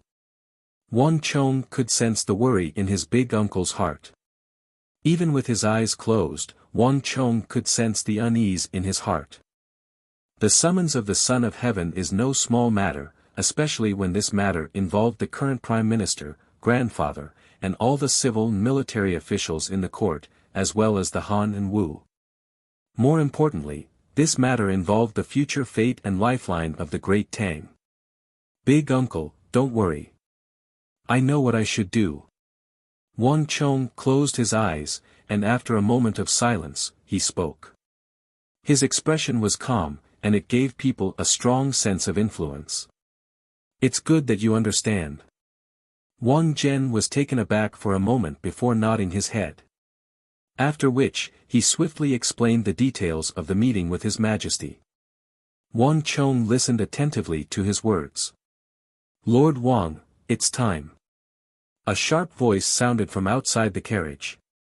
The head eunuch of the Cloudweave guards knocked on the wall of the carriage, and a crisp sound echoed. Wang Zhen didn't dare to dally. After giving a few more reminders, he quickly dashed out of the carriage. Under the escort of a dozen chamberlains of imperial insignia, the carriage headed toward the royal palace. I hope that nothing will go wrong with this child. Wang Zhen looked at the departing back of the carriage worriedly. The royal palace of the Tang dynasty was grand and majestic. The thick walls of the palace, which were several dozen zhang tall, glistened under the sunlight. Sitting in the carriage, Wang Chong parted the curtains, only to see palaces, halls, and patrolling imperial army soldiers. The entire royal palace had a majestic and austere air to it. Looking at the majestic royal palace, Wang Chong suddenly felt a little dazed. In truth, Wang Chong had been to the royal palace before. Even though all that was left of the palace back then was a pile of rubble and rubble. Seeing the majestic, and complete palace before him, Wang Chong couldn't help but feel an indescribable sorrow in his heart. Mountains and rivers crumble in the wind, one's life floats in the wind, and the rain hits duckweed. These were the two lines of a poem that Wang Chong recited back then. The royal palace was the center of the entire Tang dynasty, as well as the symbol of the unparalleled authority of the entire Central Plains. The fall of the royal palace didn't just represent the fate of a city, it also represented the fate of the entire nation. The past is in the past. This is my life. No matter what price I have to pay, I won't allow it to repeat itself. Wang Chong clenched his fists so tightly that he didn't even realize that his fingernails were digging into his flesh. Wang Gongzi, the Taiji Hall is right in front. His Majesty, the Holy Emperor, is waiting for you inside. Make sure not to offend the Holy Emperor when you arrive. The voice of the head eunuch sounded from outside the carriage. Thank you, Gongzi. Wang Chong understands. Recovering from his daze, Wang Chong nodded. Wang. After an unknown period of time, without any warning, a bizarre feeling suddenly welled up in his heart. Inexplicably, Wang Chong felt the world around him darken.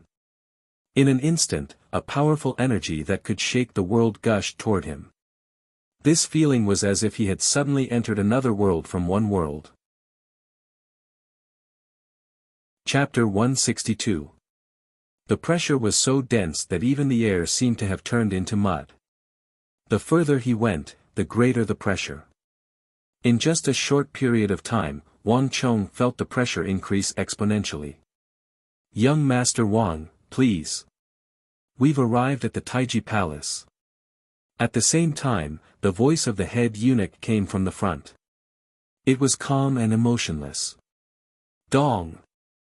A finger lightly knocked on the wall of the carriage, and the door opened by itself.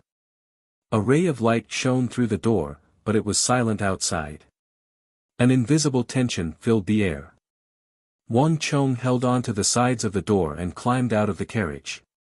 Luolulu, the carriage rumbled. Almost at the same moment that Wang Chong walked out, the palace eunuch drove the carriage away. After the carriage left, Wang Chong's eyes lit up. A majestic golden palace stood tall in front of him, as though it was in the clouds. At the four corners of the huge palace, there were four golden-armored generals with disdain in their eyes. They were like gods guarding the four corners, guarding the huge palace in the center. The four golden-armored generals exuded a storm-like pressure.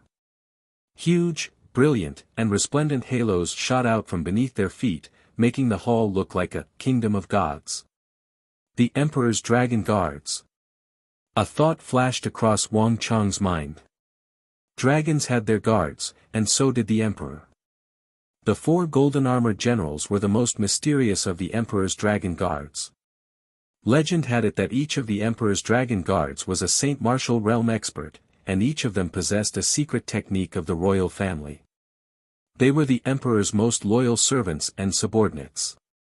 The immense pressure that Wang Chong felt before came from these Saint Martial realm Emperor's Dragon Guards.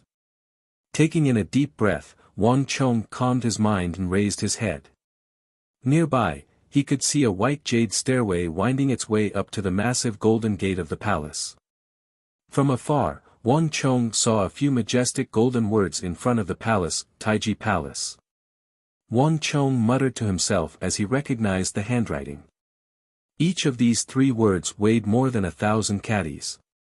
Just by looking at them from afar, one could feel the heaviness in one's heart, as if a huge mountain was pressing down on it. The residence of the Son of Heaven, the great ultimate temple. This was the first time Wang Chong had seen Taiji Palace with his own eyes. It was also his first time seeing the center of this world. At this moment, the most famous holy emperor of the entire Tang dynasty and Middle-earth was only inches away from him. Wang Chong couldn't help but feel excited. Once upon a time, meeting the greatest holy emperor of the Tang dynasty was Wang Chong's greatest wish in his previous life. But at that time, Wang Chong was destined to miss this wish. Now that everything had started all over again, Wang Chong finally had the chance to fulfill his wish. Being born in this world, how could one not know the supreme ruler of this world? Whether it was prosperity or decline, he was the architect of all of this. If Wang Chong wanted to fulfill his mission and change the fate of this world, he couldn't avoid the supreme ruler of the Tang dynasty. Summon Wang Chong into the palace. Just as Wang Chong was in a daze, a sudden clap of thunder seemed to explode in the air, and a loud voice resounded through the world. Summon Wang Chong into the palace. Summon Wang Chong into the palace. Summon Wang Chong into the palace. As soon as his words fell, the echoes reverberated in all directions. His loud and clear voice resounded everywhere. Wang Chang's mind shook, and he finally came back to his senses. Stepping onto the white jade stairs, he walked step by step toward the majestic, towering Taiji palace that seemed to be above the clouds. The pressure on his shoulders overlapped and followed him like a shadow. With every step Wang Chong took, the pressure on his body increased, and even his footsteps became exceptionally heavy. The Emperor's Dragon Guards. To get close to the Holy Emperor, one must first pass through the Emperor's Dragon Guards. The white jade stairs were the steps of the Emperor. Without a strong will or an extremely strong cultivation, one would never have the chance to meet the Emperor. In the past, countless people had been stopped on this white jade stairs. In his previous life, Wang Chong had already missed the chance to meet the Emperor. This time, Wang Chong didn't want to miss it. Tap. Tap. Tap. The entire Taiji palace was quiet. Aside from Wang Chong, there was no one else. The world was quiet, and the sound of footsteps echoed throughout the world. Time passed slowly. In Wang Chang's perception, the Taiji palace in front of him was like a huge storm. And the closer he was to the storm, the stronger the pressure. Cold sweat dripped down his forehead without him realizing it, but Wang Chong was unaware. This was a white jade staircase with thousands of steps. Wang Chong had never walked such a long staircase before. It was so long that it felt like countless centuries, with no end in sight. Sweat flowed out without him realizing it, even drenching his clothes. The pressure on his shoulders also overlapped, as if there were layers upon layers of huge mountains. Wang Chang's essence was constantly depleting, and his stamina was constantly weakening. His feet felt like they were filled with lead, making them extremely heavy. To Wang Chong, this short journey felt like a lifetime. Buzz. After some time, bzzz.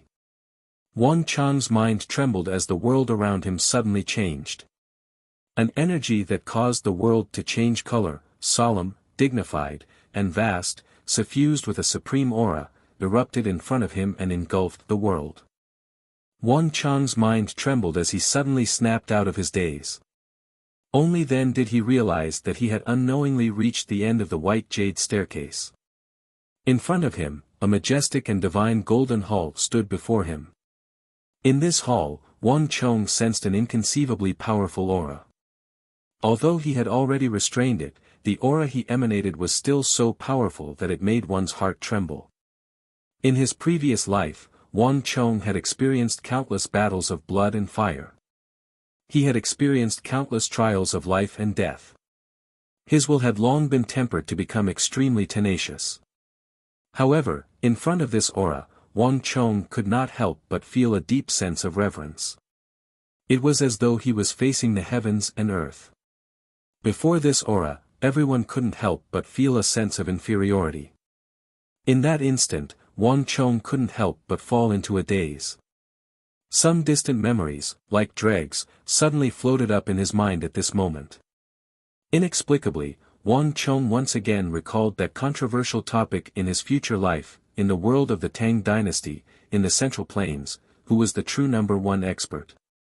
In the apocalyptic era, was he the one who received orders to turn the tide and become the Grand Marshal of the Central Plains, leading the last soldiers of the Central Plains to battle against the foreign cavalry for 10-odd years, and ultimately slaying Kong Yaluoshan?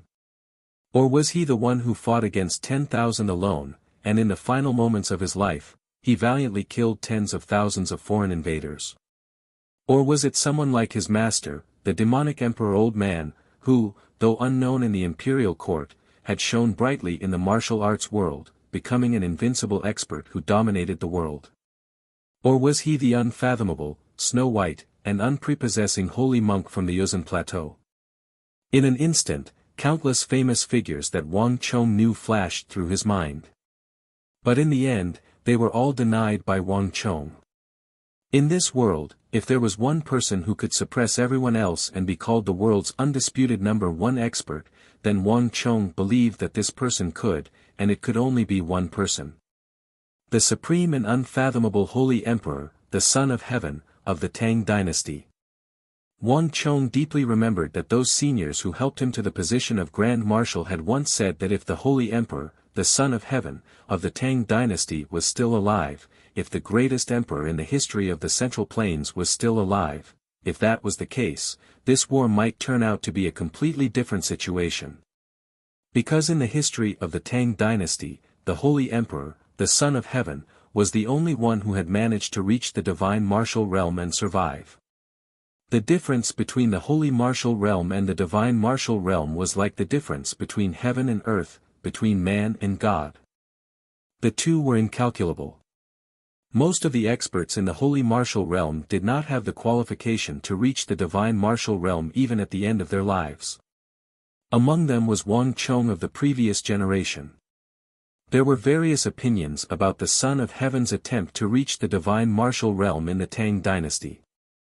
Some people said that the attempt had failed. But Wang Chong had personally heard those seniors say that they had indeed felt the aura of the divine martial realm from the Holy Emperor.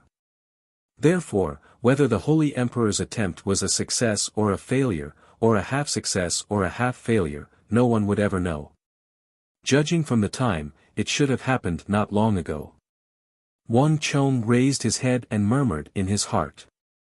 Wang Chong had once hated and complained about the Holy Emperor of the Tang dynasty. But in the end, when he walked to the front of this Tai Chi palace and was very close to the Holy Emperor of the Tang dynasty, Wang Chong found that in the end, there was only respect left in his heart. Perhaps he had made many mistakes, perhaps he had single-handedly caused the destruction of this empire. But in the end, what Wang Chong remembered was still the founder of the prosperity of the Tang dynasty. At the same time, he was also the most proactive and enterprising pioneer in the history of the entire Middle Earth. The doors of the Tai Chi Palace were wide open. Wang Chong took a deep breath and, against the mountain-like pressure, stepped through the doors of the Tai Chi Palace. Rumble.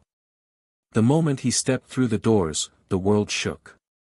It was just a single step, but Wang Chong felt as if he had stepped from one world into another, from another space to another. In an instant, Wang Chong felt a powerful aura, an existence that was much more powerful than himself in his previous life. A supreme existence that was even more unfathomable than So Yongsun and the evil emperor. In an instant, the whole world seemed to fall silent. In Wang Chong's world, there was only that unreachable figure. Wang Chong greets the Holy Emperor, the Son of Heaven. Chapter 163. The entire Taiji Palace was silent. Wang Chong could feel a pair of dignified and disdainful eyes looking down from above, piercing through the void and landing on him. From this gaze, Wang Chong could only feel one thing, unfathomable. Since ancient times, accompanying a sovereign is like accompanying a tiger, and the might of the heavens is unfathomable, Wang Chong could not sense any emotion from this gaze. He was also unable to fathom what the Son of Heaven of the Tang dynasty was thinking. In the silence of the palace, Wang Chong remained kneeling on the floor, unmoving. In the silence of the palace, Wang Chong could hear his own heartbeat. After an unknown period of time, which felt like an instant, but also like countless centuries, Wang Chong finally heard an authoritative and thunderous voice. Wang Chong, I heard that you are opposed to my regional commander's system and the Hu system. The voice was indifferent, devoid of any emotion. Wang Chong's heart trembled. When a subject submitted a memorial, he had to answer it. However, the Holy Emperor's words weren't easy to answer.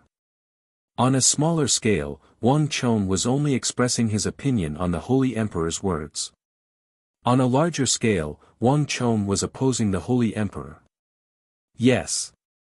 Wang Chong hesitated, but he still replied. Speak. That voice spoke calmly, authoritatively, and majestically. Yes. Wang Chong lowered his head and replied respectfully. The air in the palace churned, and a gust of wind blew in.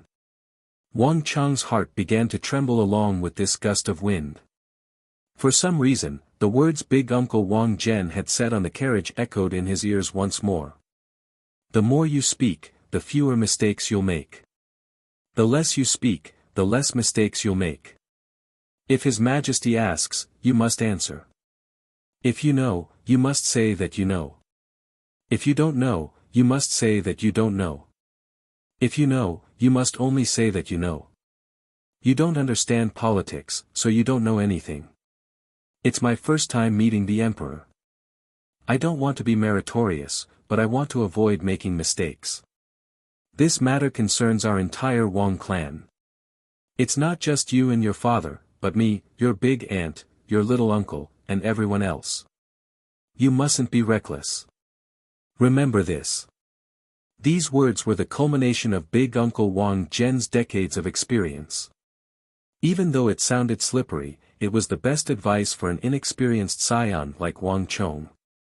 The more you speak, the more mistakes you will make. The less you speak, the less mistakes you will make. Entering the palace to meet the emperor was no small matter. With the Wang clan's current status, they no longer needed Wang Chong's help in this matter. As long as he didn't make any mistakes, everything would be fine. It was just that. Thinking back to his previous life, Wang Chong couldn't make himself remain silent. The Judici system and the Hu system were the root causes of the chaos in the Tang dynasty. Now, he finally had a chance to meet the Holy Emperor and have a chance to remonstrate with him. If he missed this opportunity, he would never be able to forgive himself for the rest of his life. At this point, Wang Chong hesitated no more. Your Majesty, the Judici system and the Hu system are the root causes of the chaos in the Tang dynasty. This policy must not be implemented. In the next moment, Wang Chong kneeled on the ground and recounted his thoughts in detail, even including the words he had used to persuade the elders in the Four Quarters Embassy without holding anything back. No one knew better than Wang Chong how dangerous the Judici system would be in the future. Wang Chong knew that this was an opportunity for him to change history. Your Majesty, the Hu have formed their own faction. The Hu protect the Hu, and the Hu promote the Hu. Once this precedent is set, it will surely bring disaster to the Tang dynasty. Your Majesty, please reconsider. After saying those words, Wang Chong kneeled on the floor, not moving in the slightest. These words came from the bottom of his heart, and they were Wang Chong's true thoughts. Those who had never experienced that chaotic era would never be able to imagine it.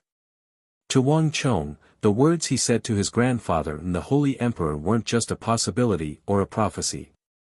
They were a reality that would happen in the future. However, other than him, no one else in the Central Plains knew of it. Even more so, no one knew that the fate of the empire rested on a single thought of the Holy Emperor. The hall was silent, devoid of any sound. After an unknown period of time, Wang Chong finally heard a voice. I understand. You can leave now. When you return, write a memorial of what you have just said and submit it to me. This was the third and final sentence that Wang Chong had heard since entering the Taiji Palace. Yes. Wang Chong was taken aback. After which, he bowed and left the hall. Who? Beneath the white jade steps, a gust of wind blew, and Wang Chong's entire body turned cold. Only then did he realize that even his shoes were wet. Accompanying a sovereign was like accompanying a tiger. The pressure in the Taiji Palace was simply too great. In there, every step Wang Chong took was even more difficult than a major battle. But this wasn't what Wang Chong was concerned about. I wonder if His Majesty has listened to me. Recalling what had just happened, Wang Chong's heart was filled with worry. Wang Chong was in a daze. Even when he came out at the end, Wang Chong didn't know whether he had succeeded or failed. He wondered if His Majesty had listened to him at all. Accompanying a sovereign is like accompanying a tiger. In the entire hall, Wang Chong had said quite a bit, saying everything that needed to be said. But from the moment he entered to the moment he came out, Wang Chong had only heard 3 sentences. Wang Chong, I heard that you oppose my regional commander's system and the Hu system. Speak. I understand. You can leave now. When you return, write a memorial of what you have just said and submit it to me. Just based on these 3 sentences, Wang Chong couldn't tell whether the Holy Emperor was delighted or furious. He couldn't tell whether he had listened to what he had said or not. Furthermore, what was the meaning behind the other party's request for him to write a memorial? Wang Gongzi, please. A familiar voice sounded. Wang Chong snapped out of his daze and saw a golden carriage parked not too far away. A eunuch stood by the side, and it was the head eunuch who had escorted him into the royal palace. The heart of a sovereign is truly unfathomable. Wang Chong sighed as he lowered his head and entered the carriage. The carriage left the royal palace, and eventually, Wang Chong was sent to the Wang family residence. Not long after returning to the residence, Wang Chong wrote all of his thoughts, as well as his thoughts on the financial system, into a memorial. That very night, Wang Chong's memorial was sent to the royal palace along with the head eunuch. After doing all of this, Wang Chong tossed everything aside and began to cultivate the complete version of the little yin-yang art. Hong Long. A single stone raised 1,000 ripples. Wang Chong had never imagined that on the very next day, his memorial would appear in the imperial court and be circulated to all the officials, causing a huge uproar in the court. Preposterous. Wang Zhen, is this the opinion of your Wang clan? Your Majesty, this humble subject wishes to impeach Wang Zhen and that Wang Chong. That day, in the royal court, imperial censor Zhou Zhang suddenly bellowed furiously and grabbed Wang Zhen's beard. Hua! In an instant, a huge commotion broke out in the royal court. No one had expected Zhou Zhang to make a move before so many people. Lord Zhou, let go. Zhou Zhang, what are you doing? How dare you act so audaciously before the Son of Heaven? That the officials surrounded Wang Zhen and Zhou Zhang tightly, and the situation was chaotic. But before the first wave subsided, another wave rose. At the same time that the officials surrounded Wang Zhen and Zhou Zhang, Wang Zhen and Zhou Zhang were stunned. Put on. In the Hall of Supreme Harmony, the ground shook violently, as though a meteor had crashed into the ground. Amidst the crowd of officials, a tall and sturdy figure knelt heavily on the ground like a falling jade pillar, prostrating himself in worship. Your Majesty, this humble subject Abusi has made great contributions to the Tang dynasty. I am loyal and devoted to you. Your Majesty, I beseech your Majesty to uphold justice for this humble subject. Following Abusi's words, thud thud thud thud. The officials in the royal court knelt down like wooden pillars. In the 200-odd years since the establishment of the Tang dynasty, the Hu and Han had lived together. Not only were there Han officials in the royal court, there were also Hu generals. Wang Chong's memorial caused all of the Hu generals in the royal court to kneel with their heads facing the Holy Emperor. In an instant, the originally noisy imperial court fell into a deathly silence. All of the officials stared at the kneeling Hu officials, speechless. Only Wang Zhen stood in the royal court, his clothes in disarray. Looking at the kneeling Hu officials, his face warped in shock. But this wasn't the end of the matter. Walala! Countless pigeons, kites, jays, and eagles flew out from the capital. There had never been a day when so many birds flew out from the capital. The birds that were transmitting messages blotted out the sky and covered the sun, covering the entire sky. Upon seeing this sight, even the elders who had lived in the capital for decades were dumbfounded. Preposterous! Preposterous! Preposterous! In the Chishi governor's manor in the rear of the western regions, a blue-eyed, bearded Hu with a domineering aura bellowed in rage. I have contributed greatly to the Tang dynasty while guarding the western regions. How dare a brat humiliate me like this? How hateful! He deserves to die. Hong Long. The green-eyed Hu raised his palm, and with a loud boom, the metal table in front of him shattered into pieces.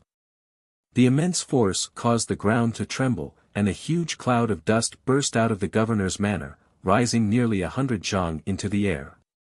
The Hu form their own faction, the Han promote the Hu, and the Hu promote the Hu. Feng Chongqing, aren't you a Han official? This brat is spouting nonsense, he deserves to die. In the vast desert of the western regions, a 5,000-strong armored army was on the move. At the very front of the army was a beautiful and handsome general with an aura that was as vast as the mountains and as vast as the seas. He looked no different from a Han, but the Shinlua jade token by his waist revealed his identity. He was the Anshi Vice Protector General, Duke of Miyun, Gao Xinji. He was the only Shinlua Vice Protector General in the entire Tang dynasty, as well as the highest standing of the Shinlua people in the Tang dynasty. In the military world of the Tang dynasty, he wielded unparalleled authority. Anshi Vice Protector General Gao Xinji was known for his elegant bearing, and even when he was angry, he maintained a calm expression. However, Gao Xinji raised his right hand, and with a crack, the neck of a warhorse broke. Without any warning, it suddenly fell to the ground, motionless. Chapter 164. Humph. In the new city bordering Uzan and Longyu of the Tang dynasty, a valiant general with a pair of eagle eyes and a tall nose harumphed coldly as a piercing glint flashed across his eyes. The Big Dipper rises high in the sky, and Geshu Han carries his saber in the night. In the western border of the Tang dynasty, there was no one who didn't know of the Big Dipper General Geshu Han. Dressed in golden armor and carrying a long saber by his waist, he was the Big Dipper General Geshu Han. There were many generals in the great Tang Empire, but there were very few who could be called great generals and had a status above the other generals. As the vice commander of the Big Dipper army, the Big Dipper General Geshu Han's standing was unimaginable.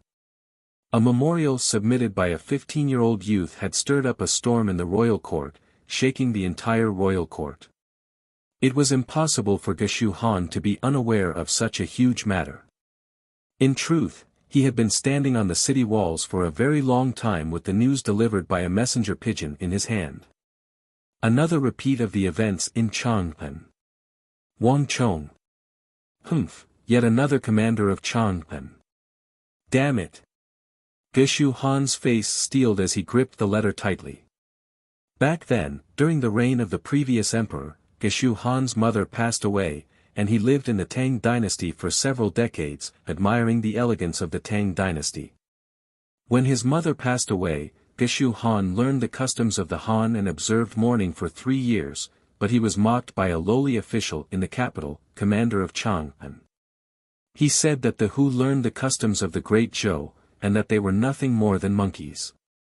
Geshu Han was extremely filial to his mother, and he viewed this matter as a great humiliation. It was precisely because of this that Geshu Han threw away his brush and joined the army. And now, Wang Chang's memorial reminded him of that lowly official in Changpan. Boom! Cold killing intent flashed across Geshu Han's eyes. Boom! A burst of flames burst into the air, reaching a height of more than 10 zhang, and incinerating the letter in Geshu Han's hand. In the 200 years of the Tang dynasty, there were innumerable Hu. Wang Chang's memorial had incurred the wrath of countless Hu. Wang Chang's memorials flew in from all directions like snowflakes. This would have been fine, but Wang Chang's memorial had not only enraged these people. Qishi Protector General and Anshi Protector General Fumeng Lingmang, Vice Protector General Gao Xinji, Big Dipper Great General Geshu Han, Biting Vice Protector General and Sishan, these Hu great generals all held influential positions in the Tang dynasty. When the angry memorials of these Protector Generals, Deputy Protector Generals, and Great Generals appeared in the court of the Tang dynasty, the nature of the matter instantly changed. Even Wang Zhen's face paled. The impact of this matter far exceeded his expectations, and he was in a state of losing control. Not only that, the Hu had been vassals for so many years, and this had affected not only the Hu, but the Han in the royal court as well. Many of the imperial censors did not dare to attack Duke Qiu, so they targeted the 15-year-old Wang Chong. In an agitated tone, they said that Wang Chong was ridiculing the court. Some of the other officials were even more agitated. They said that Wang Chong and the Wang clan harbored malicious intentions and intended to divide the Han and Hu against each other. This was detrimental to the Han, and they demanded that Wang Chong punish them severely, even including Wang Chong's big uncle Wang General. Many people had not expected this matter to develop to this extent. The consort Taizhen incident had only affected the civil and military officials of the royal court, as well as the local officials. Its influence was limited to the Han. However, Wang Chong's memorial pushed the regional commander system and the Hu into a corner, dragging all of the Hu and their border generals into the mix as well. In terms of influence, this matter had far surpassed the consort Taizhen incident. Deep in the night, all was quiet. While many people in the capital were still sleeping, the Wang family residence was brightly lit by candles. "Chonger, you can't. You have to hide for a while." In Wang Chong's study, big uncle Wang Zhen was pacing back and forth, his hands behind his back. His eyes were sunken, and there was a faint green tint to them. It seemed like he had not rested for a long time. The regional commander system and the Hu great generals have already far surpassed the expectations of you, me, and the old master. The repercussions of this matter are too great. These imperial censors are not only going to interrogate you and me, they are even planning to impeach the old master. Wang Zhen's anxiety was undisguised. Only he himself knew how much pressure he had been under in this period of time. Gao Xianji, Foman Linta, Geshu Han, and Sis Han, these esteemed Hu great generals had not only sent memorials to the court, they had also sent him letters of criticism. Wang Zhen was an important official of the court, and his status was definitely not low. But these people, not a single one of them had a lower status than him. Only the heavens knew how much pressure Wang Zhen had been under when all the Hu great generals' letters of criticism had arrived at his residence. And this was only a small part of it. Every morning, those imperial censors and Han generals who sympathized with the Hu would surround him, either cursing or impeaching him. Even his court robes would be torn. In his decades in the court, Wang Zhen had encountered all sorts of political storms. But this time, it was completely different. Wang Zhen could smell an intense danger. Humph! They dare. Behind his desk, Wang Chong clenched his fists in fury. He already knew everything, including the torrent of curses from the Hu and the censors accusing him of interfering in court affairs.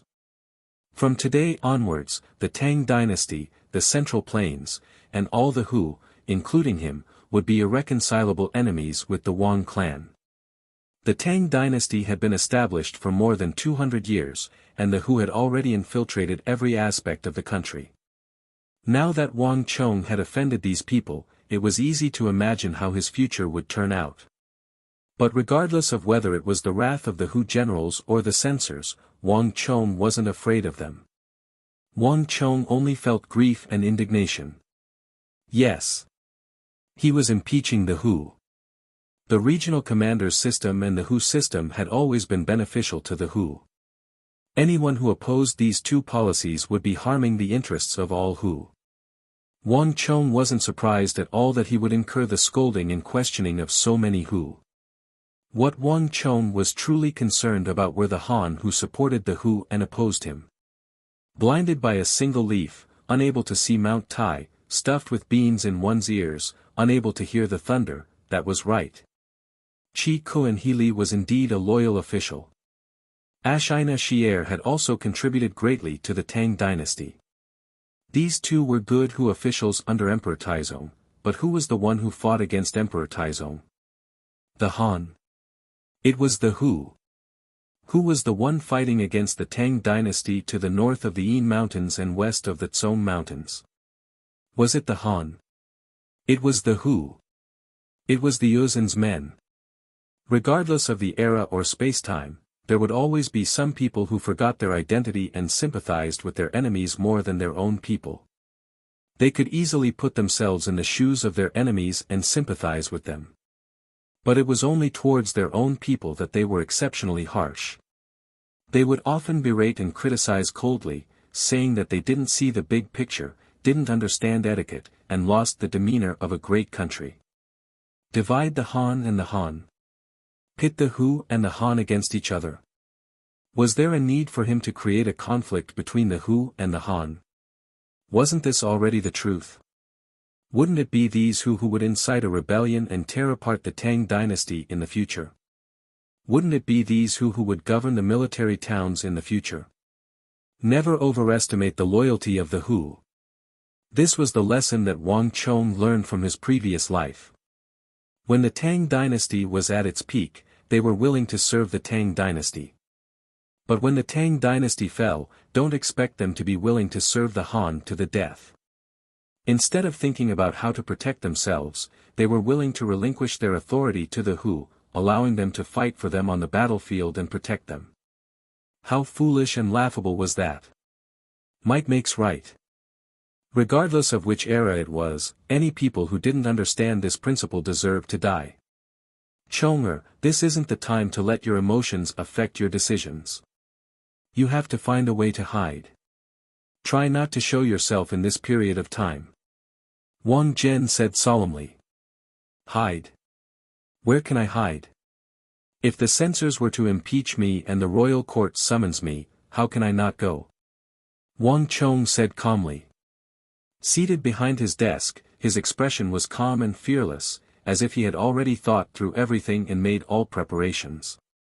Looking at the composed Wang Chong, Wang Zhen felt an indescribable emotion welling up in his heart. Once upon a time, he had always treated Wang Chong as an immature 15-year-old child. Thus, he had always treated Wang Chong harshly, often reprimanding him. Even after Wang Chong schemed against the Yao clan, Wang Zhen still felt that he was too young to bear such great responsibility. But at this moment, Wang Zhen suddenly realized that while Wang Chong might still be young, his heart had already matured into that of an adult.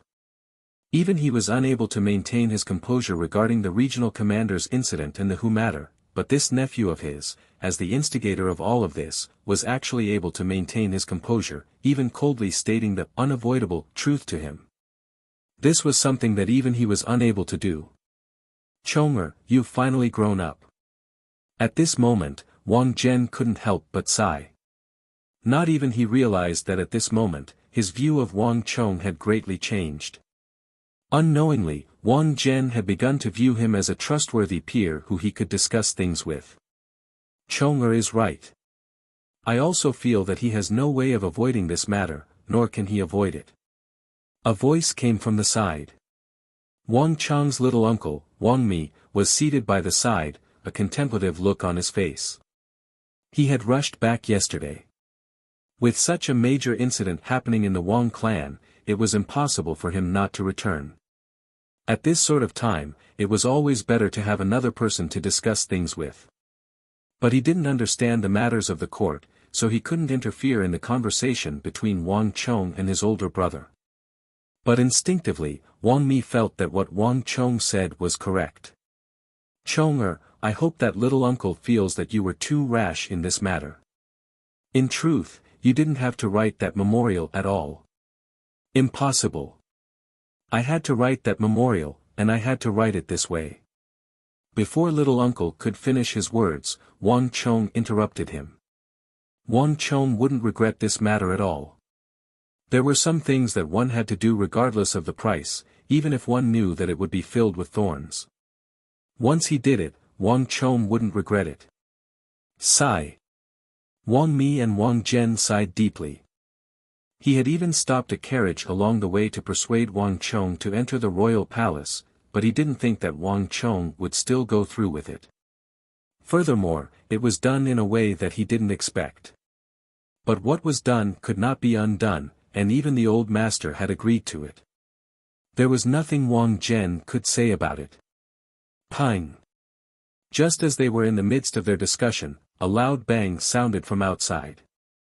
It seemed like someone had barged in. The trio in the study raised their heads. But before they could stand up, boom! With a resounding boom, the door to Wang Chong's study was smashed into pieces by a powerful force. Before the shocked gazes of the trio, several chamberlains of imperial insignia barged in from the door. You are Wang Chong. The few of them stared at Wang Chong coldly as they spoke impassively. I am. Wang Chong was bewildered. He couldn't make sense of what was going on. Very well. Wang Chong, you've been arrested. Come with us. The chamberlains of imperial insignia said coldly. After which, they stepped forward and grabbed Wang Chong from both sides, ready to leave. What? Wang Zhen and Wang Mi were shocked. At this moment, Wang Zhen saw the token hanging on their waists. It was a black prison character. They were the prison guards of the royal palace. Wait a moment. What crime are you arresting him for? In the annals of the Tang dynasty, you dare to arrest someone who has never committed a crime. Wang Zhen bellowed furiously. How dare you interfere in the affairs of the royal court? One of the royal guards took out a golden order to detain him. This is a warrant from the royal court. There are the signatures of the Minister of War, Minister of Punishments, Prime Minister, and Censor. More importantly, there's also His Majesty's seal. What? Wang Zhen's body trembled. Looking at the dragon's seal on the warrant, he felt as though he had been struck by lightning. He couldn't believe his eyes. Lord Wang, you are an important official of the royal court. I hope that you won't obstruct the royal court's decision to detain a serious criminal. Otherwise, don't blame us for capturing you as well and throwing you into the imperial prison. The final words of the royal guard left even Wang Mi dumbfounded. Imperial prison? Not the Bureau of Punishments? Not the Court of Judicial Review? And the imperial prison of the royal palace? Wasn't that a place where only criminals on death row were locked up? Wang Mi was dumbfounded. But the prison guards didn't fall into a daze. They sealed Wang Chong's acupoint and dragged him out of the room. In just a few moments, they had already disappeared from sight. A long time later, a sorrowful cry sounded from the Wang Chong residence. At this time, it was daybreak. Chapter 165. Dong. In the inner courtyard of the imperial palace, the dragon drum and dragon bell rang together. The news of Wang Chong's arrest and imprisonment spread. Before the morning court session began, an old official with white hair appeared in the inner palace. His hair and beard were all standing on end, his whole body was trembling, and his face was full of grief and indignation. His white head kept banging against the dragon drum and bell, causing blood to flow out. There has never been a precedent of disrespecting the imperial court. Your Majesty, are you going to set a precedent and be punished for your words? The old censor Hitai banged the drum and bell again and again, his expression incomparably furious. As an old minister of the previous dynasty and an imperial censor during the reign of the late emperor, Hiting was loyal and devoted. He admonished the late emperor with a straight face and once received the imperial elixir edict iron voucher. It was just that he was getting on in years and was now over 70 years old, so he resigned and returned home. He hadn't been involved in politics for 30 years, and he didn't expect something like this to happen. Hearing about Wang Chong's matter, the old imperial censor was incomparably furious.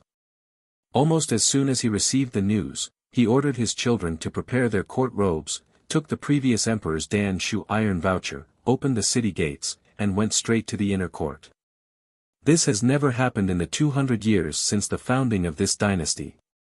If His Majesty were to be punished for this matter, he would definitely be an incapable ruler. The impact caused by Wang Chong was far more than that. When the bell rang in the morning, all the civil and military officials rushed in.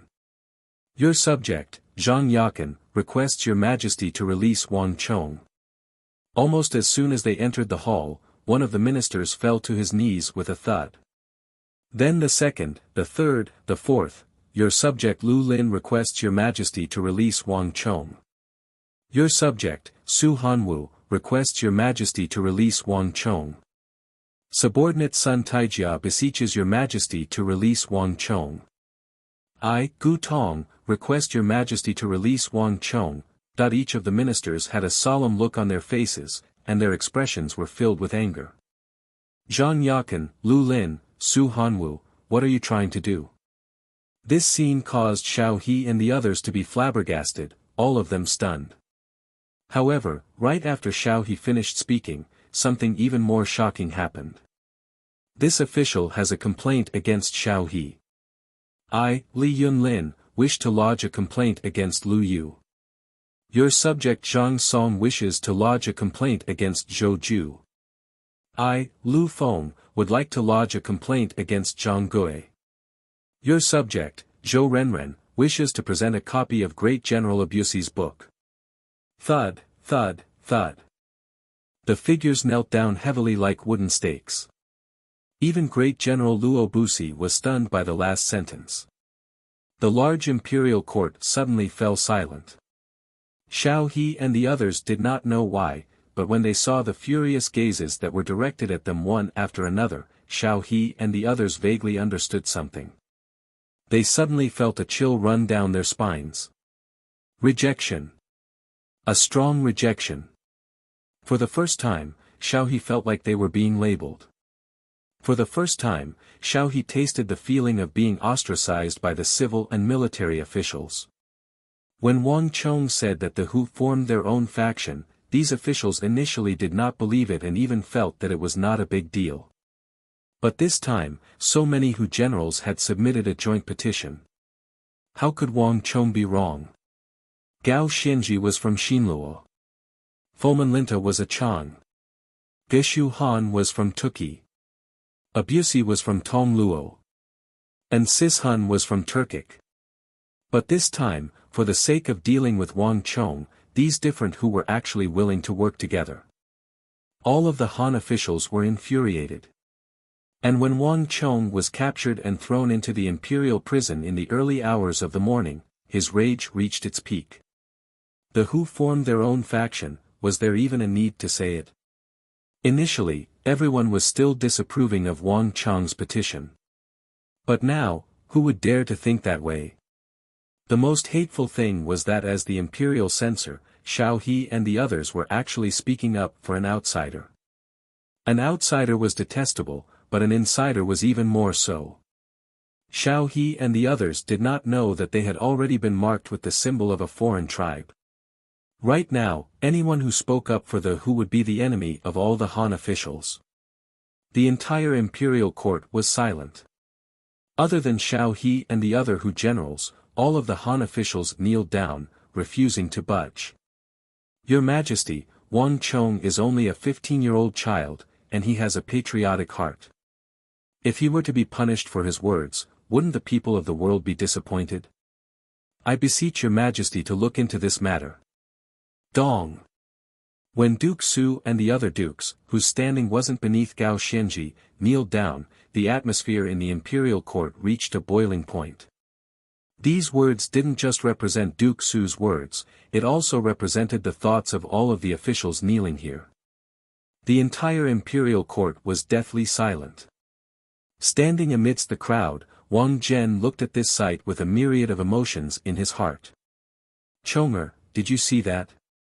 Initially, Wang Zhen felt that Wang Chong didn't listen to his advice and wrote the petition. But at this moment, Wang Zhen felt that Wang Chong's actions were the right choice. That morning, when more than 80% of the officials kneeled down to plead for Wang Chong, the news shook the entire imperial court. The Wang family. Release me, release me.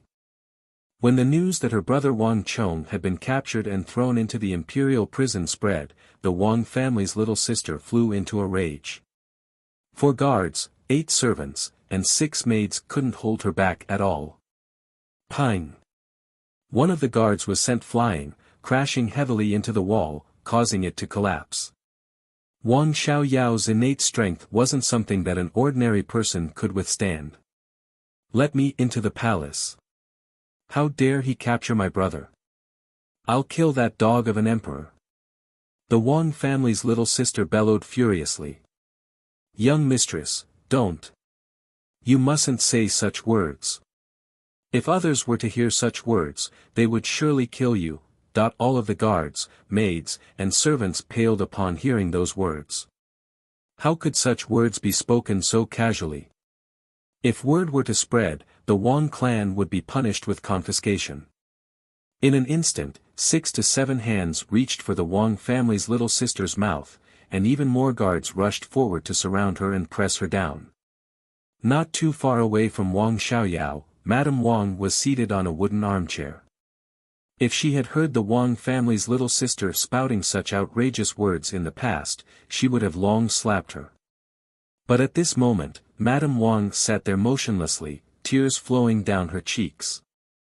Madame Wang had witnessed Wang Chong being captured, and from then on, she hadn't had a single drop of water to drink. "Have you sent anyone over to the old master's residence?" Madame Wang suddenly asked. "I've been there. The doors of the Four Quarters Embassy are tightly shut, and it's impossible to enter at the moment."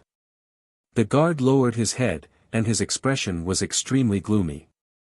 In an instant, despair flashed across Madame Wang's eyes. As a woman, there was nothing she could do. She could only pin her hopes on her father-in-law. But for some reason, the doors of the Four Quarters Embassy were tightly shut all of a sudden, such that even her big brother couldn't enter. Madame Wang had no idea what was going on. The only person she could think of who could save Wang Chong was her father-in-law. If even her father-in-law was helpless, then she really didn't know what she could do. Madame Wang wasn't the only one despairing. "What should we do? Should we inform young master's master of this matter?" In the corner of the room, Shanhai suddenly thought of the evil emperor. "It's useless.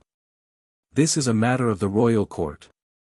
Besides, his martial arts have been crippled, so there's no need to disturb him."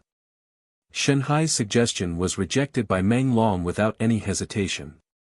He wanted to save the young master as well, but this wasn't a viable solution. At the same time, in the backyard of the Wang family residence, a grey-robed middle-aged man sighed deeply. Li Zhuxin was hired by Wang Chong at a cost of 5,000 gold taels. He had once promised to ensure Wang Chong's safety. However, this matter was truly beyond his capabilities. On the wall not too far away from Li Zhuxin, Mayase Mayaka was squatting silently with her head lowered. She seemed to be in low spirits. Although they were all top-notch experts, they were also helpless in this kind of situation. Under an old locust tree in the west of the city, So Yung-sun sat upright with a golden chessboard placed before him. From dawn till dusk, the other side of the golden chessboard was still empty. So Yung-sun still didn't see the figure he was waiting for. Da-da-da. Suddenly, the sound of hurried footsteps could be heard. The old servant Fang Hong hurried over and whispered into So Yung-sun's ears. "Wang." Hearing Fang Hong's words, So Yung-sun's eyelids twitched and his face warped in shock. "Who?" A gust of wind blew past, and the locust tree fell silent.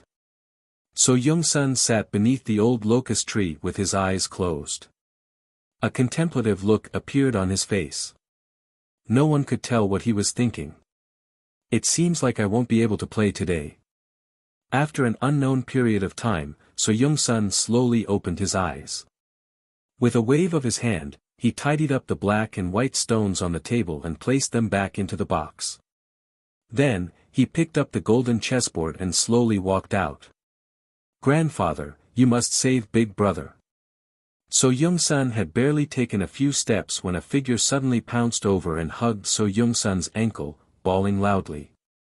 Su Zhengchen turned around, and the first thing he saw was the teary-eyed little Jian hugging him.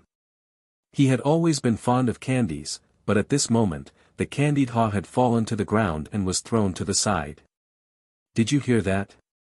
So Yung-sun said. Fang Hong's voice was already very soft, but this child's ears were sharper than his. "Grandfather, Big Brother once said that you are formidable. Big Brother isn't a bad person. You must think of a way to save him." Xiao Jianjian bawled. So Yung-sun fell silent. He gazed at Xiao Jianjian beneath him and sighed deeply. Then, he slowly pulled his leg out and disappeared into the night. The darkness of the night didn't calm the atmosphere in the capital. Instead, it grew more and more agitated. Wang Chong's arrest had already surpassed the scope of the Wang clan and the memorial that Wang Chong had written.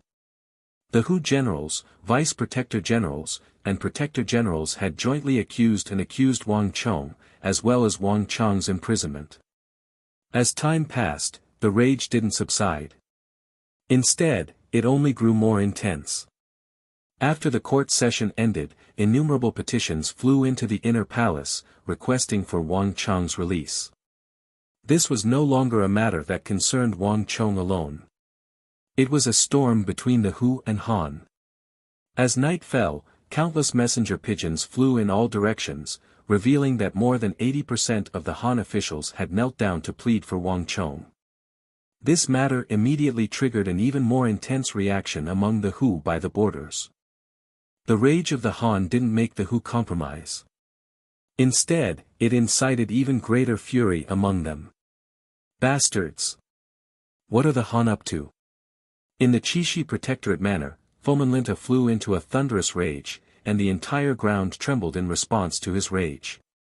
Their hearts are cold, but aren't we cold as well? We who have bathed in blood on the battlefield for the Empire, and yet, we have to suffer the humiliation of a brat. If I don't kill that brat, I won't be able to quell the hatred in my heart. Men! I will write a blood letter to the Holy Emperor. That brat must die. Let's see if His Majesty will choose that brat or us Hu generals. Memorials from the Anxi Protectorate Manor, Qixi Protectorate Manor, Anbei Protectorate Manor, the Big Dipper Army, and many other Hu generals by the borders flew into the capital like snowflakes. This time, it wasn't just Gao Xianji, Fomenlinta, Geshu Han, and Sis Hun, and hundreds of Hu generals. Furthermore, unlike the first impeachment, all of the memorials this time were requesting for Wang Chong's death. If we don't kill that brat, we won't be able to appease the anger of the soldiers. If His Majesty doesn't kill that brat, the hearts of the Hu will turn cold. These were the most frequent words in the memorials of the Hu generals. More than 80% of the officials submitted a memorial to plead for Wang Chong. This matter infuriated all of the Hu generals. They were no longer calling for the impeachment of the Wang clan and Wang Chong, but for Wang Chong's death. When the Hu generals' memorials requesting for Wang Chong's death arrived in the capital like snowflakes, they had no idea that this matter had already attracted the attention of another faction. Bastards! Do they really think that the Tang dynasty belongs to them? Do they really think that the Tang dynasty only has Geshu Han, Fomenlinta, and Gao Xianji? Chapter 166. If we don't get rid of this brat, we won't be able to vent the anger in our soldiers' hearts. What do these who think they are doing here? Are they trying to claim credit for themselves just because they have made some contributions? By the side of the raging sea, a few warships were parked. War flags fluttered in the wind, and two words were written on them, Fubo. By the side of the warship, a black-bearded general looked at the news with an awful expression. Pass down my orders. Write a memorial to the emperor.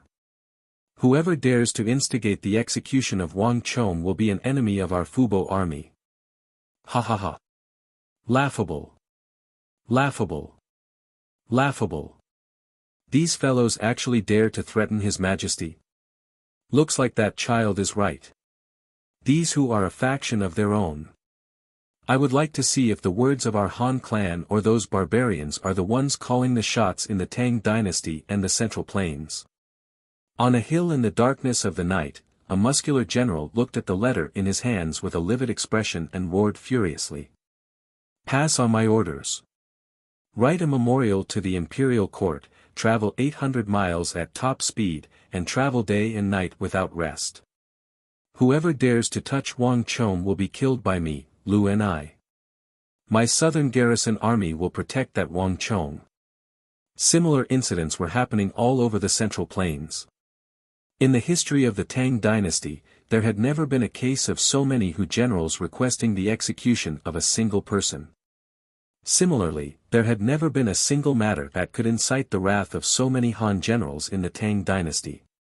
That night, when the Hu generals' memorials were flying toward the capital, Hundreds of Han generals' memorials were also flying toward the capital with blazing anger. The clopping of hooves resounded in the darkness. While the entire Tang dynasty was in chaos due to Wang Chong's matter, the underground of the Tang dynasty's royal palace was serene and silent. Not a single piece of news was able to reach this place. Ah!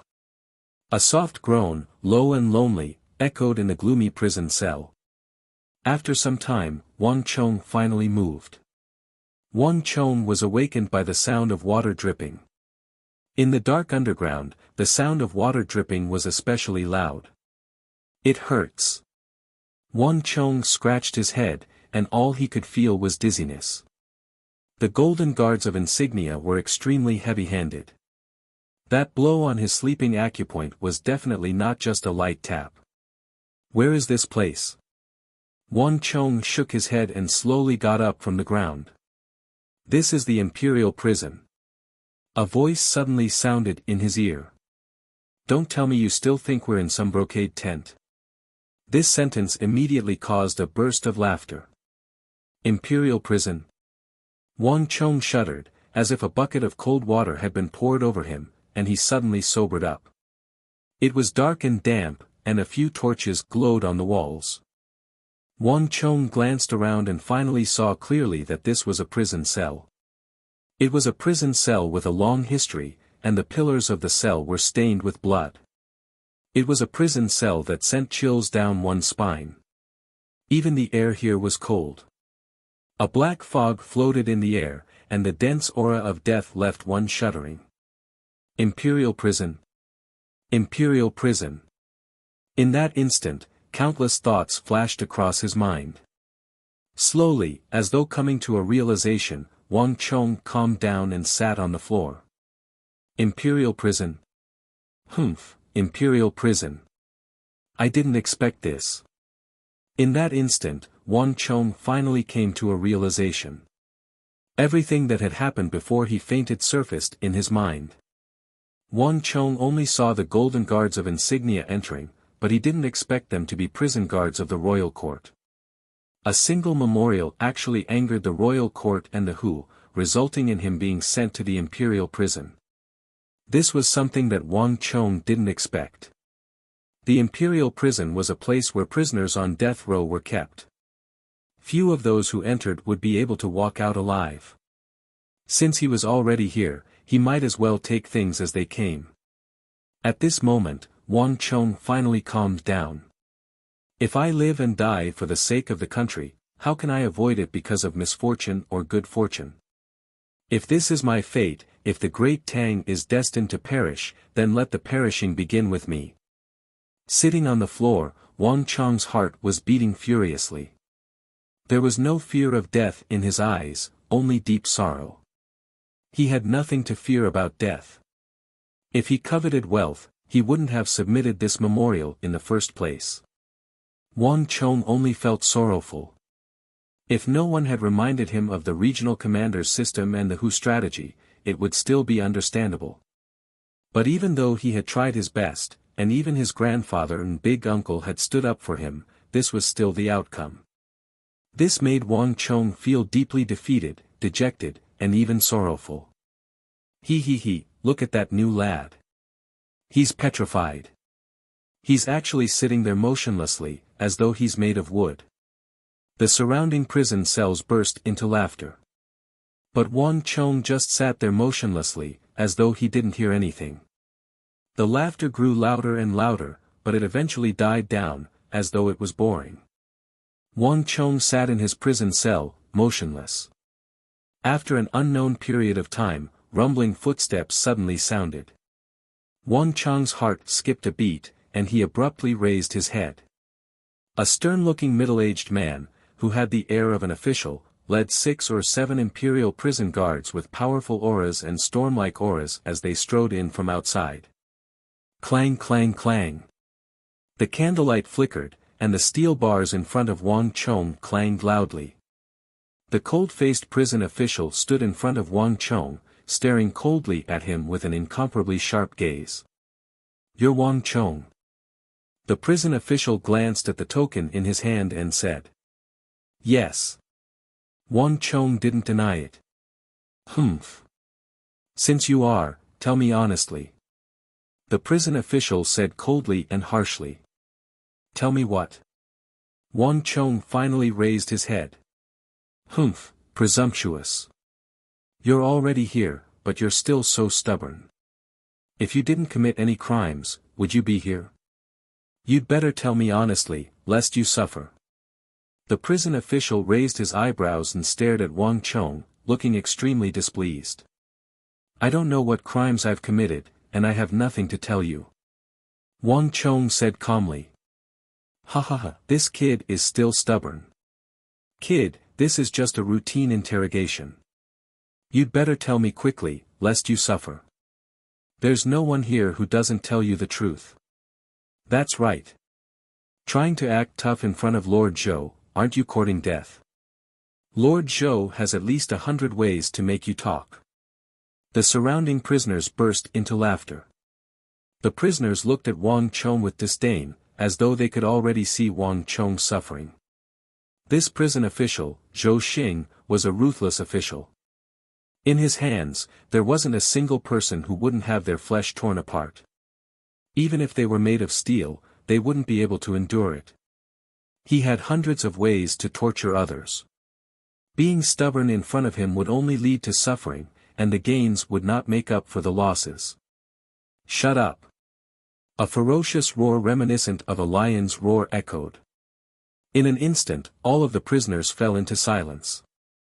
The imperial prison was isolated from the world, and in here, Zhou Xing was the living King Yama. Everyone's life and death rested in his hands. No one dared to resist him. Have you really thought it through? Is there nothing to say? Zhou Xing stared at Wang Chong with a terrifyingly dark expression. No. Wang Chong shook his head, his expression calm and unperturbed. Very well. This is your first time here, so you don't know the rules. I'll give you a few more hours to think it through. If I still hear the same answer when the sun rises, I will be very unhappy. As he spoke, Zhou Xing didn't even bother concealing the threat in his eyes. At the end of his words, Zhou Xing made no attempt to conceal the threat in his eyes. Anyone who dared to defy him would have to suffer. If anyone dared to defy him, they would have to suffer a lot of physical pain. Zhou Xing led the prison guards away. After Zhou Xing left, countless sympathetic gazes turned toward Wang Chong.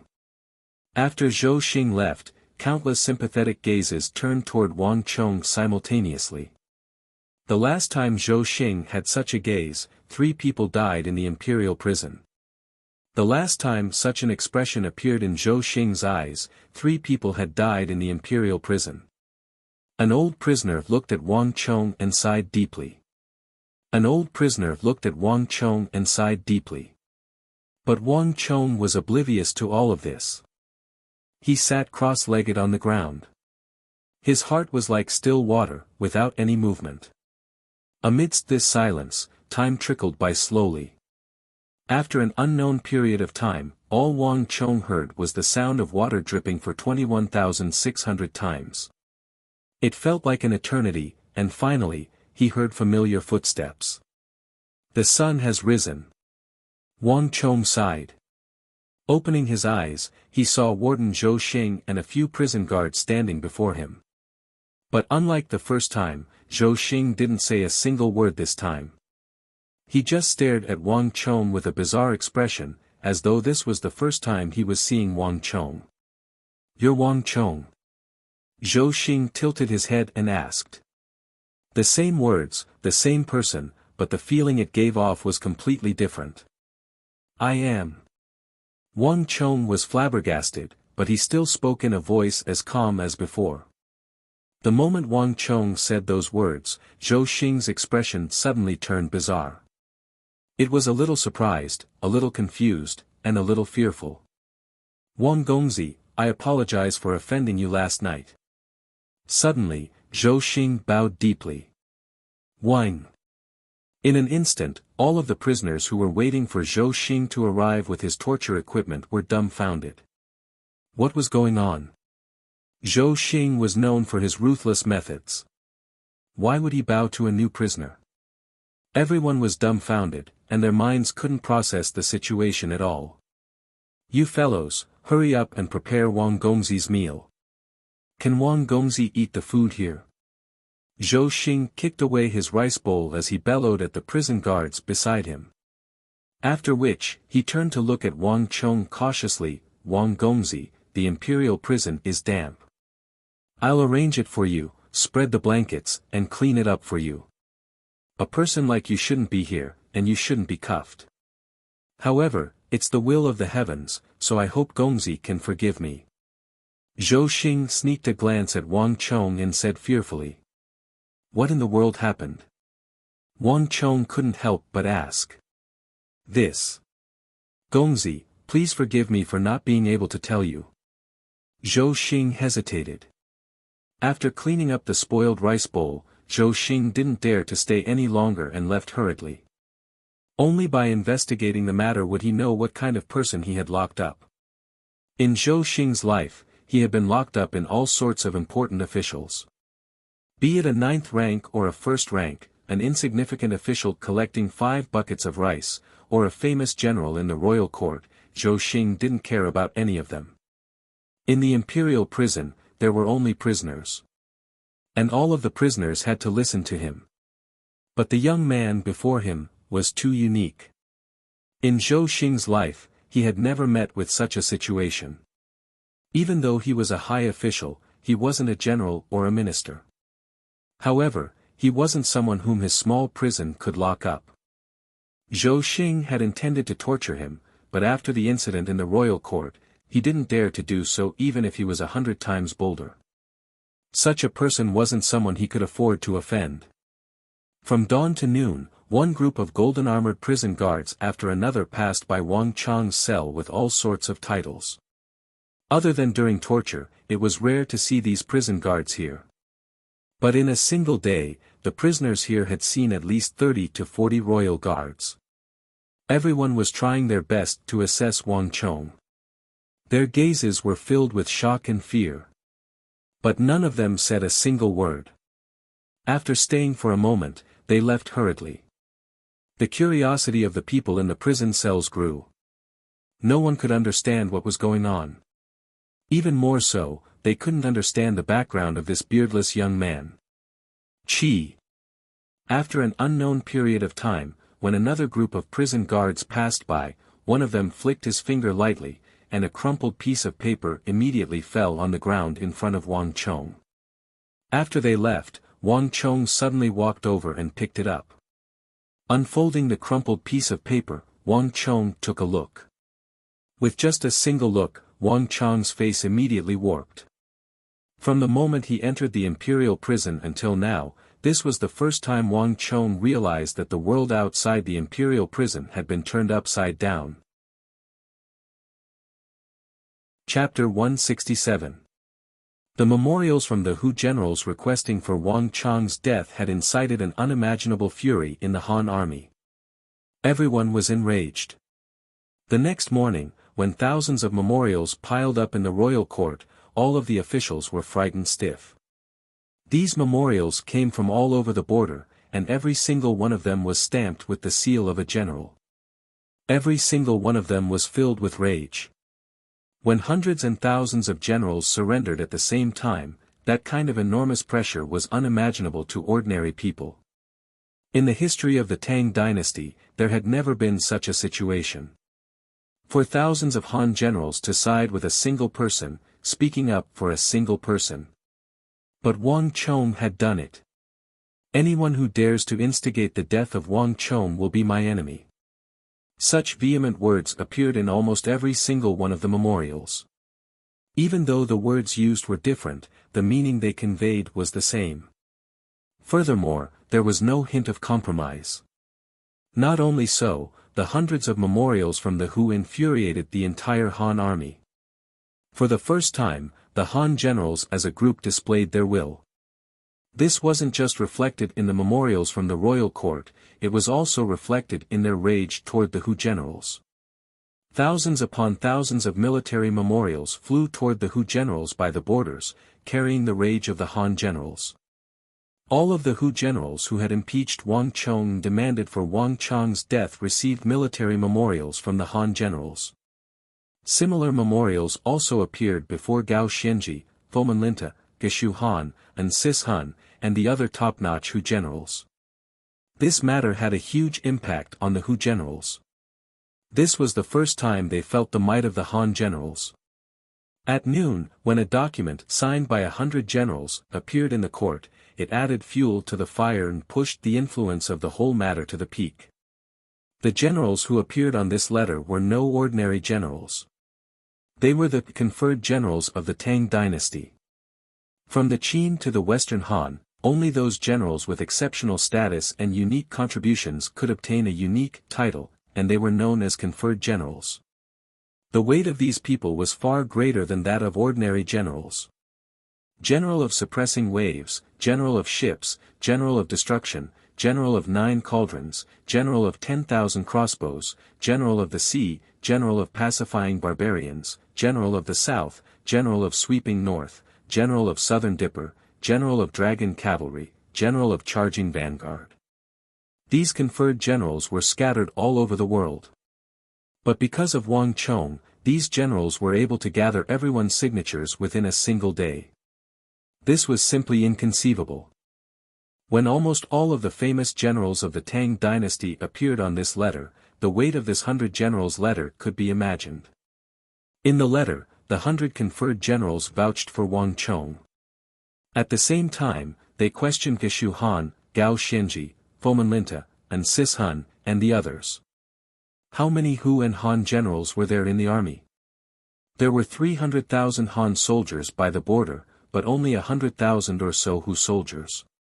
The Han far outnumbered the Hu, and if a Han soldier were to die in battle, the Central Army would be able to send in reinforcements. But in the border, were the ones speaking the Han or the Hu? In the border armies, which were mainly made up of Han people, were there more Han generals or Hu generals? There were many things that, once revealed, would be completely different. The conflict between the Hu and Han had been going on for a long time. Anshi, Qishi, Baiting, and Long Yu, which Geshu Han was in charge of, were all mainly Han. Their weapons, bows, arrows, rations, horses, and artillery were all supplied by the royal court. The commanders of these 4 important military forces were all Hu, and they were all under the control of the Hu. This matter had already caused a huge stir in the army. It was only because of the pressure from above that no one dared to bring it up. But now, because of Wang Chong, all of this was being vented. The officials in the royal court might not understand what Wang Chong had mentioned in the memorial, but to the generals in the military, what Wang Chong had written was exactly what they were thinking. On this point, they were completely on the same side as Wang Chong. In truth, Wang Chong's letter was also fighting for the interests of all the Han generals. If Wang Chong were to be executed by the royal court over this matter, no one would be able to accept it. The development of this matter had exceeded everyone's expectations. The Bureau of Military Personnel, Bureau of Punishments, the imperial censors, the entire royal court was in chaos. Now that things had developed to this point, it was no longer something that a single person could handle. Memorials in support of Wang Chong flew in from all directions to the royal court. At the same time, memorials requesting for Wang Chong's death to uphold the dignity of the Hu were also being sent to the royal court. Now that things had developed to this point, it was no longer something that anyone could stop. Even the likes of Geshu Han, Gao Xianji, and Fomenlinta could no longer restrain them. This matter concerned the interests of the entire Hu. In the 200-odd years since the founding of the Tang dynasty, this was the first time that the Hu and the Han were at loggerheads in the royal court. Neither side was willing to give in to the other. South of Western Shu's Swords Gate, rain continued to fall. Amidst the rain, oil fires blazed fiercely. A massive army of 800 li was densely packed in the undulating mountains. In the middle of the army, there was a huge mansion. Above it, there were 5 words written in golden letters, Annan Protectorate Manor. Every single word was as heavy as Mount Tai. The Tang dynasty had 10 protectorate generals, and while most of the influential armies were in the hands of the Hu, not all of the elites were in the hands of the Hu. In the Tang dynasty, just south of western Shu's Swords Gate, there were 180,000 soldiers stationed. They were responsible for suppressing Mengshi Zhao and the Yuzhan Empire that was threatening to invade the southern highlands.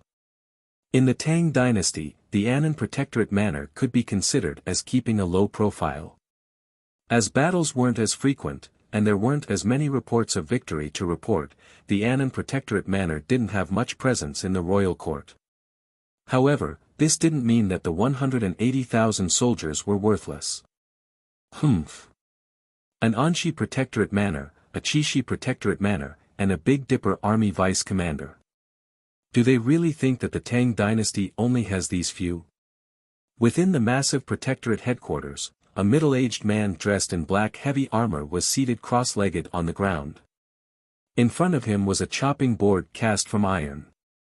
The fire was roaring, and a middle-aged man dressed in black heavy armor sat cross-legged on the ground. On the chopping board was the latest intelligence from the royal court. Marshal, we have always kept a low profile and bided our time. Shouldn't we not get involved in the matters of the royal court this time around? Next to the middle-aged, short-haired man, a smart-looking advisor with a mustache said worriedly. He was the advisor of the Annan Protectorate Manor, as well as the military advisor of the Annan Protectorate Manor.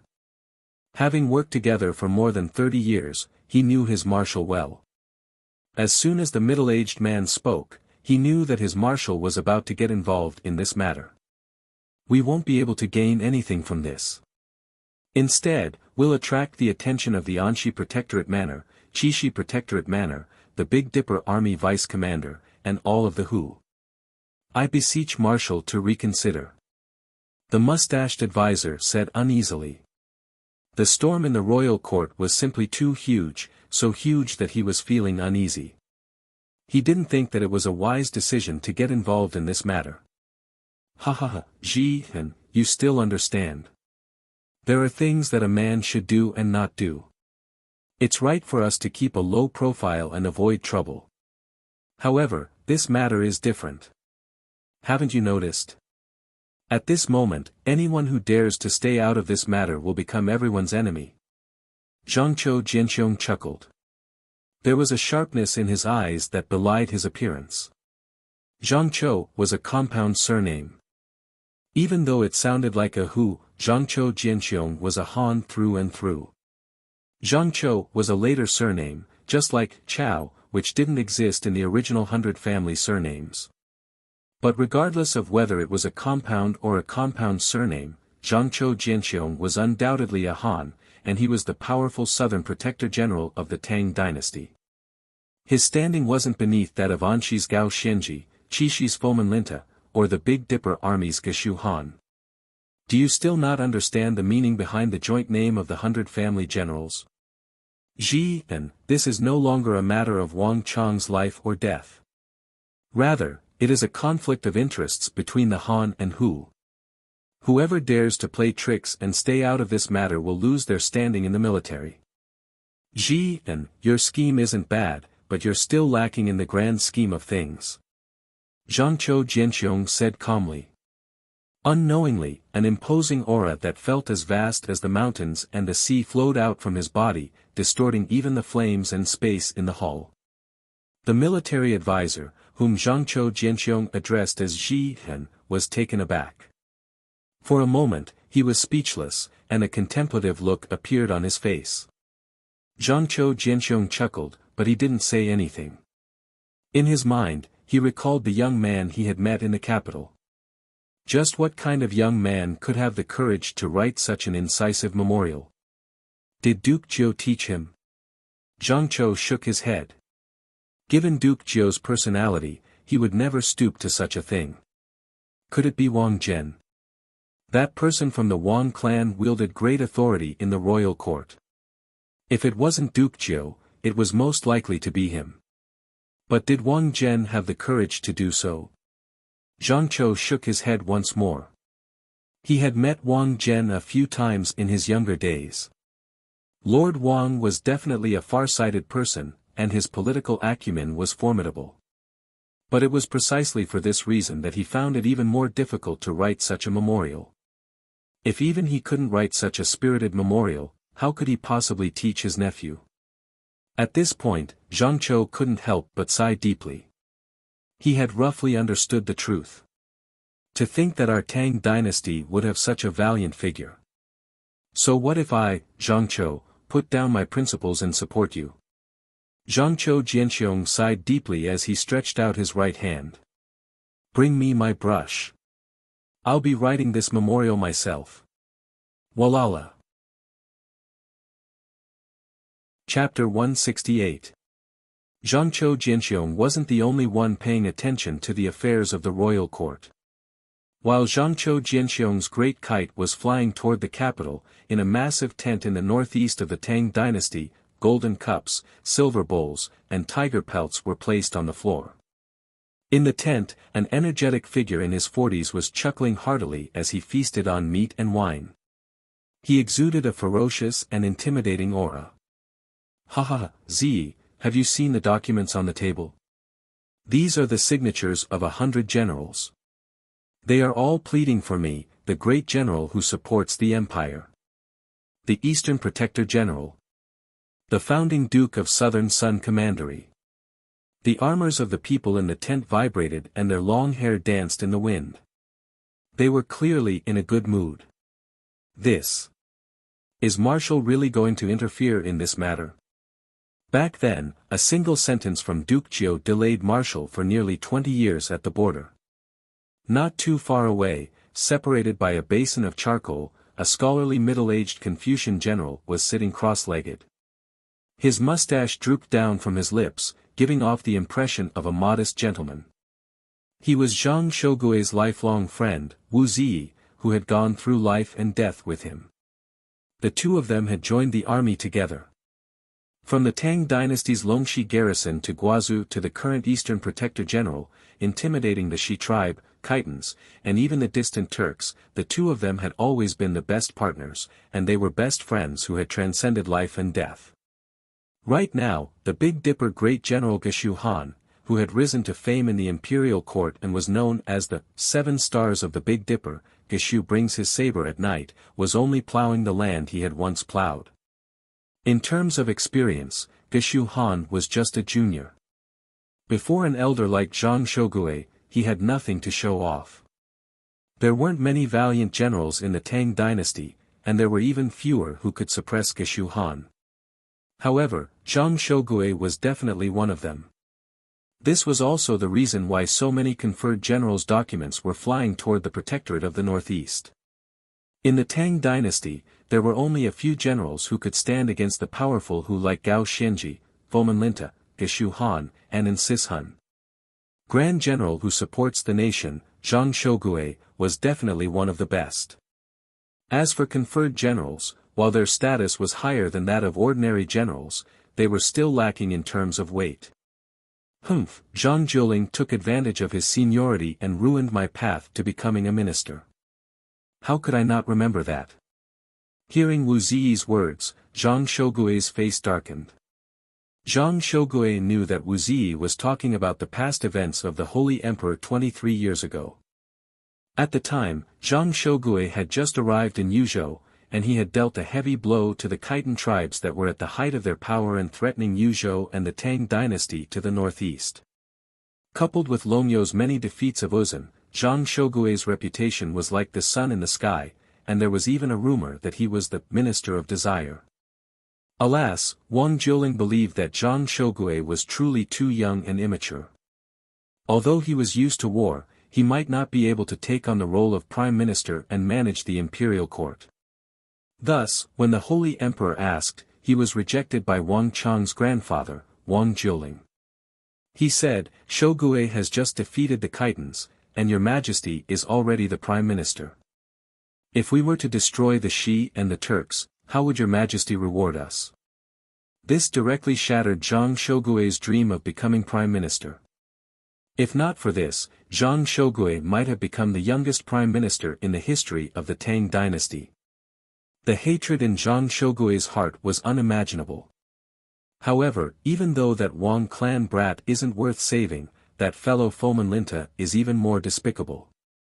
Could it be that with so many people pleading for me to make a move, I can humiliate that person from the Wang clan and crush that fellow foeman Linta's reputation? What's there to be against it? Zhang Shogui suddenly burst into laughter. Wang Jiuling was known as Duke Jiu, and he was highly respected in the imperial court. Although Zhang Shogui was displeased that Wang Jiuling had foiled his plans back then, he couldn't deal with such a person as forcefully as he did on the battlefield. Saving his grandson was the best way to humiliate him. As for foeman Linta, there were few in the Tang dynasty who could compare to Zhang Shogui in terms of seniority, and foeman Linta was definitely one of them. Back then, when Zhang Shogui wasn't the Annong Protector General, and he was still fighting against Uzun in Longyu, Guazhou, Qixi, and Anxi intersected, and the two of them didn't come into conflict. This time, foeman Linta was making a huge fuss, and Zhang Shogui couldn't stand it anymore. Compared to the prospect of teaching foeman Linta a lesson, saving Duke Jiu's grandson, Wang Chong, wasn't a big deal. However, given the current situation, the Hu and Han generals are at odds with one another in the royal court because of that child. We are in Yuzhou, and unlike the Han generals in other places, we have many Hu generals and soldiers under us. If we were to interfere recklessly, I'm afraid that our subordinates might start a rebellion, and that would be disadvantageous to us. Wu Ziyi frowned and said worriedly. The more he knew about the happenings in the royal court, the more worried he was. Given the current situation, it wasn't wise for them to interfere recklessly. Unexpectedly, when Wu Ziyi's words fell into Zhang Shogui's ears, he burst into laughter. Ha ha ha, Ziyi, why are you learning from those people in the royal court? What Han and Hu generals, what fools. In my Yuzhou, before me, Zhang Shogui, there are no Hu or Han. There are only those who obey me and those who don't. Horse, what do you think? Zhang Shogui suddenly turned his head around, and his eyes were as sharp as lightning. Not too far away, he saw a plump Hu in his early 20s eating grass on the ground. Under Zhang Shogui's gaze, the plump Hu trembled, and cold sweat dripped down his forehead. Fear was written all over his face. Commander is right. We, the Hu, are horses. How can horses compare to you? Foeman Linta, Gao Xianji, and the others are the same as me. We are horses, horses. As he spoke, he stuck out his bottom and chewed on the grass in his mouth. He mimicked horse neighing and fawning. Ha ha ha. Seeing the fawning look on the Hu, Zhang Shogui burst into laughter. Even Wu Ziyi couldn't help but chuckle at the sight of it. Those who obey me can live, and those who don't will die. Zhang Shogui laughed. He suddenly whipped out a token from his waist and threw it out of the tent. Outside the tent, a cold gale blew. More than 100 bound Shi, Khitan, and Turkic Hu stood amidst the bone-chilling wind. Behind them were more than 100 executioners. Kill! Their heads fell to the ground, and fresh blood spurted out. The 100 Shi, Khitan, and Turkic Hu fell to the ground like wooden pillars. They struggled for a moment before coming to a stop. Soon, armored soldiers came over and dragged their corpses away. They threw them into a ditch and buried them. The thick stench of blood wafted through the rain. Here, the grass on the ground was red. To the east of the Tang dynasty, to the east of Yuzhou, Zhang Shogui was an existence that could stop a child from crying. Just as he had said, in Yuzhou, in front of Zhang Shogui, there were no Hu, no Han. There were only those who obeyed and those who disobeyed. Those who obeyed would live, and those who disobeyed would die. Pine. The tent was torn apart, and that Hu who had been pretending to be a horse and sucking up to Wang Chong flew out like a white meatball. Bring Ashina along. Come on, we two hunters, let's get to work together. If we don't capture 200 Shi and Kaitanhu today, 2 more people will be sleeping in that ditch. Don't think about escaping. You should know that you won't be able to. That ice-cold voice was even more bone-chilling than the chilly wind. Caw. Almost as the 2 who scrambled out of Zhang Shogui's tent, a crow shot out of the tent like an arrow, flying against the clouds toward the Tang dynasty's capital. Grand General assisting the nation Zhang Shogui, Anong Protector General. When Zhang Shogui's name appeared in the imperial court, he would become the most important bargaining chip for the Han generals. In the military world of the Tang dynasty, Zhang Shogui was a figure of great stature, one of the 2 legendary existences of the Central Plains in the generation of the current Holy Emperor. However, there was another person in the military world who was even more important than Zhang Shogui, with even more illustrious achievements. When Yozhou's Protector General, Anong Protector General Zhang Shogui's memorial appeared in the imperial court, countless people immediately turned to this Han military leader. To the east of the Tang dynasty's imperial palace, in the Crown Prince's imperial Tudor residence on Green Dragon Street, a square-faced, dignified, and resolute middle-aged man sat by the bedside, his brow furrowed. Although he didn't exude the slightest aura, the middle-aged man exuded the aura of someone who wielded supreme authority over the entire world. His every action, though casual, exuded an intimidating and respectful aura. In front of this middle-aged man, everyone could not help but lower their heads, not even daring to look him in the eye. They naturally felt a sense of respect. This person was the Crown Prince's imperial tutor, Wang Zhongxi. In the Tang dynasty, there were few people who could surpass the likes of Zhang Shogui, Fomenlinta, Gao Xianji, Geshu Han, and Insis Han. Wang Zhongxi was definitely someone who could do this. The reason was simple. The current vice commander of the Big Dipper army, Big Dipper Great General Geshu Han, had been groomed by him. Wang Zhongxi didn't hold any illustrious position in the military. In fact, he had already relinquished his military authority, and he only held the title of the Crown Prince's imperial tutor. But in terms of the positions he had held, there was no one in the entire Tang dynasty who could match up to him. Daizhou Governor, Imperial Censor, Hedong Military Commander, Yunhui General, Suiyulan General, and even the Northern Protector General, Qixi Protector General, Eastern Protector General, Southern Protector General. He had held all of these positions. In terms of achievements, there was no one in the entire Tang dynasty who could match up to him. When he was the Eastern Protector General, he defeated the Shi and the Khitans. When he was the Northern Protector General, he swept through the Eastern and Western Turkic Khaganates, defeating them and winning 20 years of peace. When he was in Longyu, he fought his way up to the Yuzhan Plateau, forcing even the monks of the Great Snowy Mountain to deal with him. In Wang Zhongxi's life, other than the western region Suiya City, he had fought every single opponent he could lay his hands on. However, he was different from the other generals. Wang Zhongxi had never been a utilitarian. In every single battle, he would bring his military authority with him and return with it. On the battlefield, he was an invincible marshal, but when he would return as a nameless figure, carrying only the title of the Crown Prince's imperial tutor. Furthermore, unlike the other generals, Wang Zhongxi was compassionate towards his soldiers.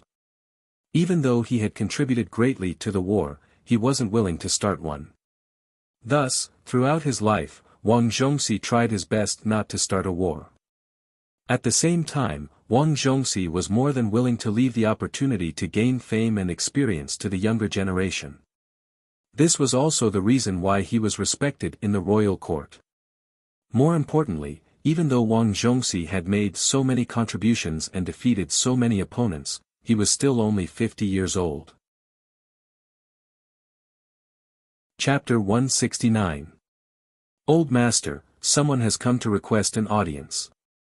Just as Wang Zhongxi was sitting on the edge of the bed, frowning in contemplation, an old servant dressed in green walked in with a stack of visiting cards. "Sigh, let them go. I won't grant them an audience." Wang Zhongxi sighed deeply. He was in a dilemma regarding the matter of Wang Chong.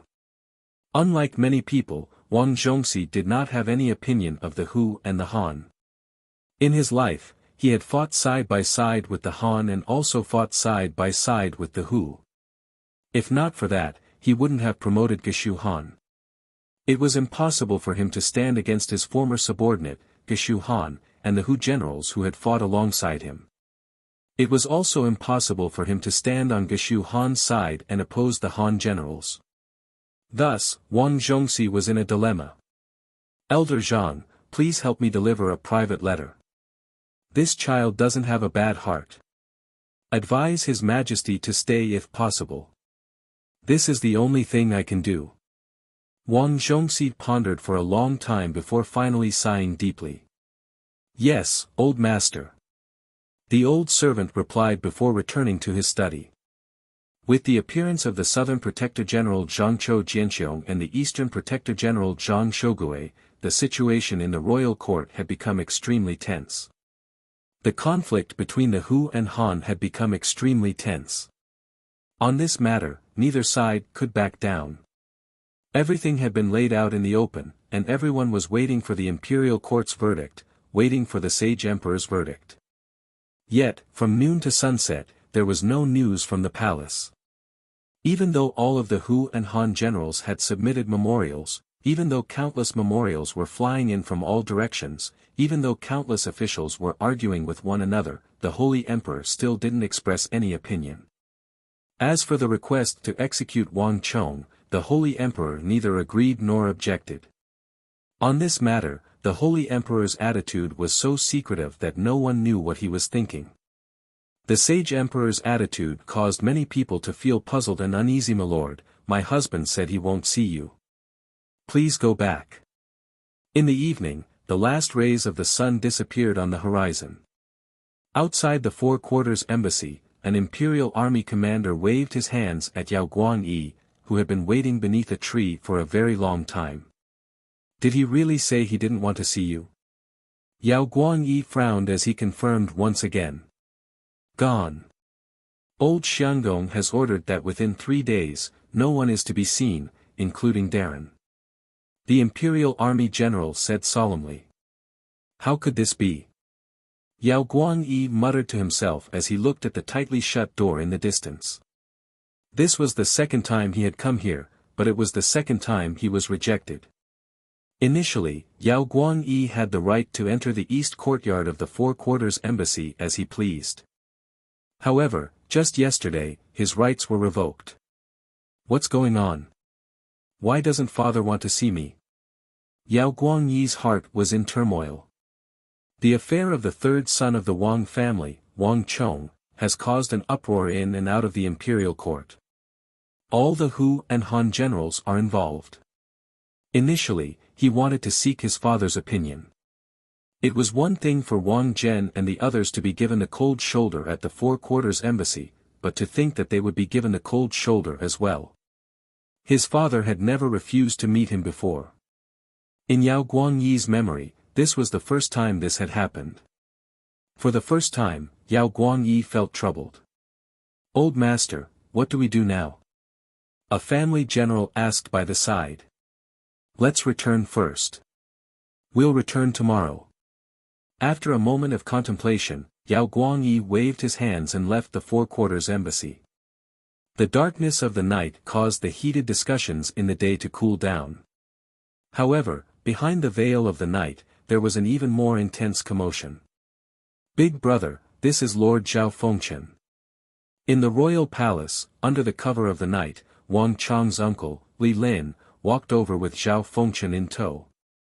All of the patrolling imperial army soldiers had been moved away, and Li Lin and Zhao Fengchen's men had been replaced. Lord Wang. Zhao Fengchen walked over with widened strides. This was the first time he was meeting the eldest son of the Wang clan outside of the royal court. I'll be troubling you. Wang Zhen walked over with large strides, unable to conceal the worry in his eyes. The palace gates would close at night, but as an influential official of the royal court, Wang Zhen had the authority to enter the royal palace to submit memorials at any time. This time, Wang Zhen had made use of this authority to enter. But even so, Wang Zhen couldn't remain in the royal palace for too long. General Zhao, how is my nephew, Wang Chong, doing? Wang Zhen asked anxiously. From the first day, Wang Chong had been locked in the imperial prison for 2 days. In these 2 days, there was no news at all. Even an influential official of the royal court like him was unable to find anything. Wang Zhen couldn't help but worry. His brother-in-law, Li Lin, served in the imperial army, and he was acquainted with Zhao Fengchen. As the imperial prison was located in the imperial army, the pavilion closest to the water enjoys the moonlight first. Thus, Wang Zhen thought of asking Zhao Fengchen for help. There's nothing. Unexpectedly, Zhao Fengchen shook his head with a grim expression. Our imperial army is familiar with the prison guards. In the past, as long as we greet them, we would be able to obtain some news. But this time, it's completely different. None of us are allowed to approach the imperial prison. All prison guards are forbidden from leaving the underground, and anyone who disobeys will be killed on the spot.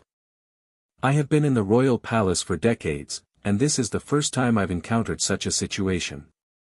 There's something fishy about this matter. How could this be? Wang Zhen exclaimed in shock. Seeing Wang Zhen's expression, Zhao Fengchen sighed. He had a good impression of Wang Chong. In the past, he had even asked Li Lin to invite him into the royal palace for a chat. This time, Zhao Fengchen had been paying close attention to Wang Chong's imprisonment. But for some reason, Zhao Fengchen was unable to approach the imperial prison at all. No news could be sent out from the imperial prison either. It was as if it was a bottomless black hole. However, it's not as if there's nothing I can do. Gritting his teeth, Zhao Fengchen suddenly said, "There's a prison guard in the imperial prison. He used to be my subordinate, and he was nearly executed for violating the laws of the imperial army. I was the one who saved him. I've already asked him to find a way to send some news out. It should be about time." Gua! All of a sudden, the cry of a child sounded from above. A massive black silhouette spread its wings and glided over. It's an owl. Wang Zhen raised his head and recognized it. The royal palace of the Tang dynasty was built on the ruins of the former Sui dynasty. It was said that after the Sui dynasty fell, a large number of rats gathered in the ruins. Even though the Tang dynasty had tried to eradicate these rats when it was first established, some of them still managed to survive. After a long period of time, these rats had already adapted to life in the royal palace. They grew larger and bolder, and they weren't afraid of the pressure exerted by martial artists. Even though they didn't dare to approach the center of the royal palace, where the Son of Heaven resided. Given the size of the royal palace, the edges of the royal palace became their territory. In order to deal with these rats, the royal palace had specially raised a bunch of owls to capture them. Wang Zhen had only heard of this rumor, but he had never seen it with his own eyes. To think that the rumor was true. Pada! The owl flew over, and its claws loosened. Pada! A black, mangled object was tossed over. It was a massive rat the size of a kitten. It's a rat from the imperial prison. Zhao Fengchen hurried over and cut open the stomach of the rat. As expected, there was a paper slip inside. Taking a look, Zhao Fengchen's complexion suddenly turned awful. How is it? Wang Zhen's heart tightened. My men have checked all the possible locations, and Wang Chong isn't in the imperial prison. What? In an instant, Wang Zhen's face warped. Inside the imperial prison, Wang Chong came and went as he pleased. Even though his hands were bound by chains, making it impossible for him to struggle free, Wang Chong realized that his origin energy wasn't restricted at all. Thus, Wang Chong decided to cultivate the little yin-yang art here, opening up his meridians and acupoints for his origin energy circulation. Even though he was cut off from the world, Wang Chong was still able to receive news from the prison guards. The Alliance of the 100 Generals, the Anong Protector General and the Anong Protector General supporting him, the officials of the royal court falling out with one another, the old censor He suddenly appearing in the royal court and slapping Xiao He and the other censors who accused him of criticizing the royal court, and no one dared to retaliate. This news made Wang Chong feel vindicated, amused, and moved. With so many people standing up for him, the risk he took to hand over the memorial wasn't in vain. From the looks of it, these royal guards were also standing on his side. Wang Chong tried to make use of these royal guards to send a few notes out to inform his family that he was safe. However, the palace guards who were previously well informed immediately waved their hands, their faces filled with fear. After a few more attempts, Wang Chong gradually realized that he could only enter but not leave the information here. Just as Zhang Xian was deep in thought, a scream suddenly sounded from the next cell. Frowning, Wang Chong immediately turned his gaze over. In the cell next door, a group of people was beating up a person. "You're not speaking the truth. I'll teach you a lesson if you don't speak the truth." The group of people punched and kicked as they cursed. The imperial prison was shrouded in darkness.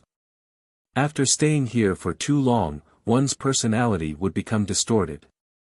Wang Chong had seen such beatings a few times already.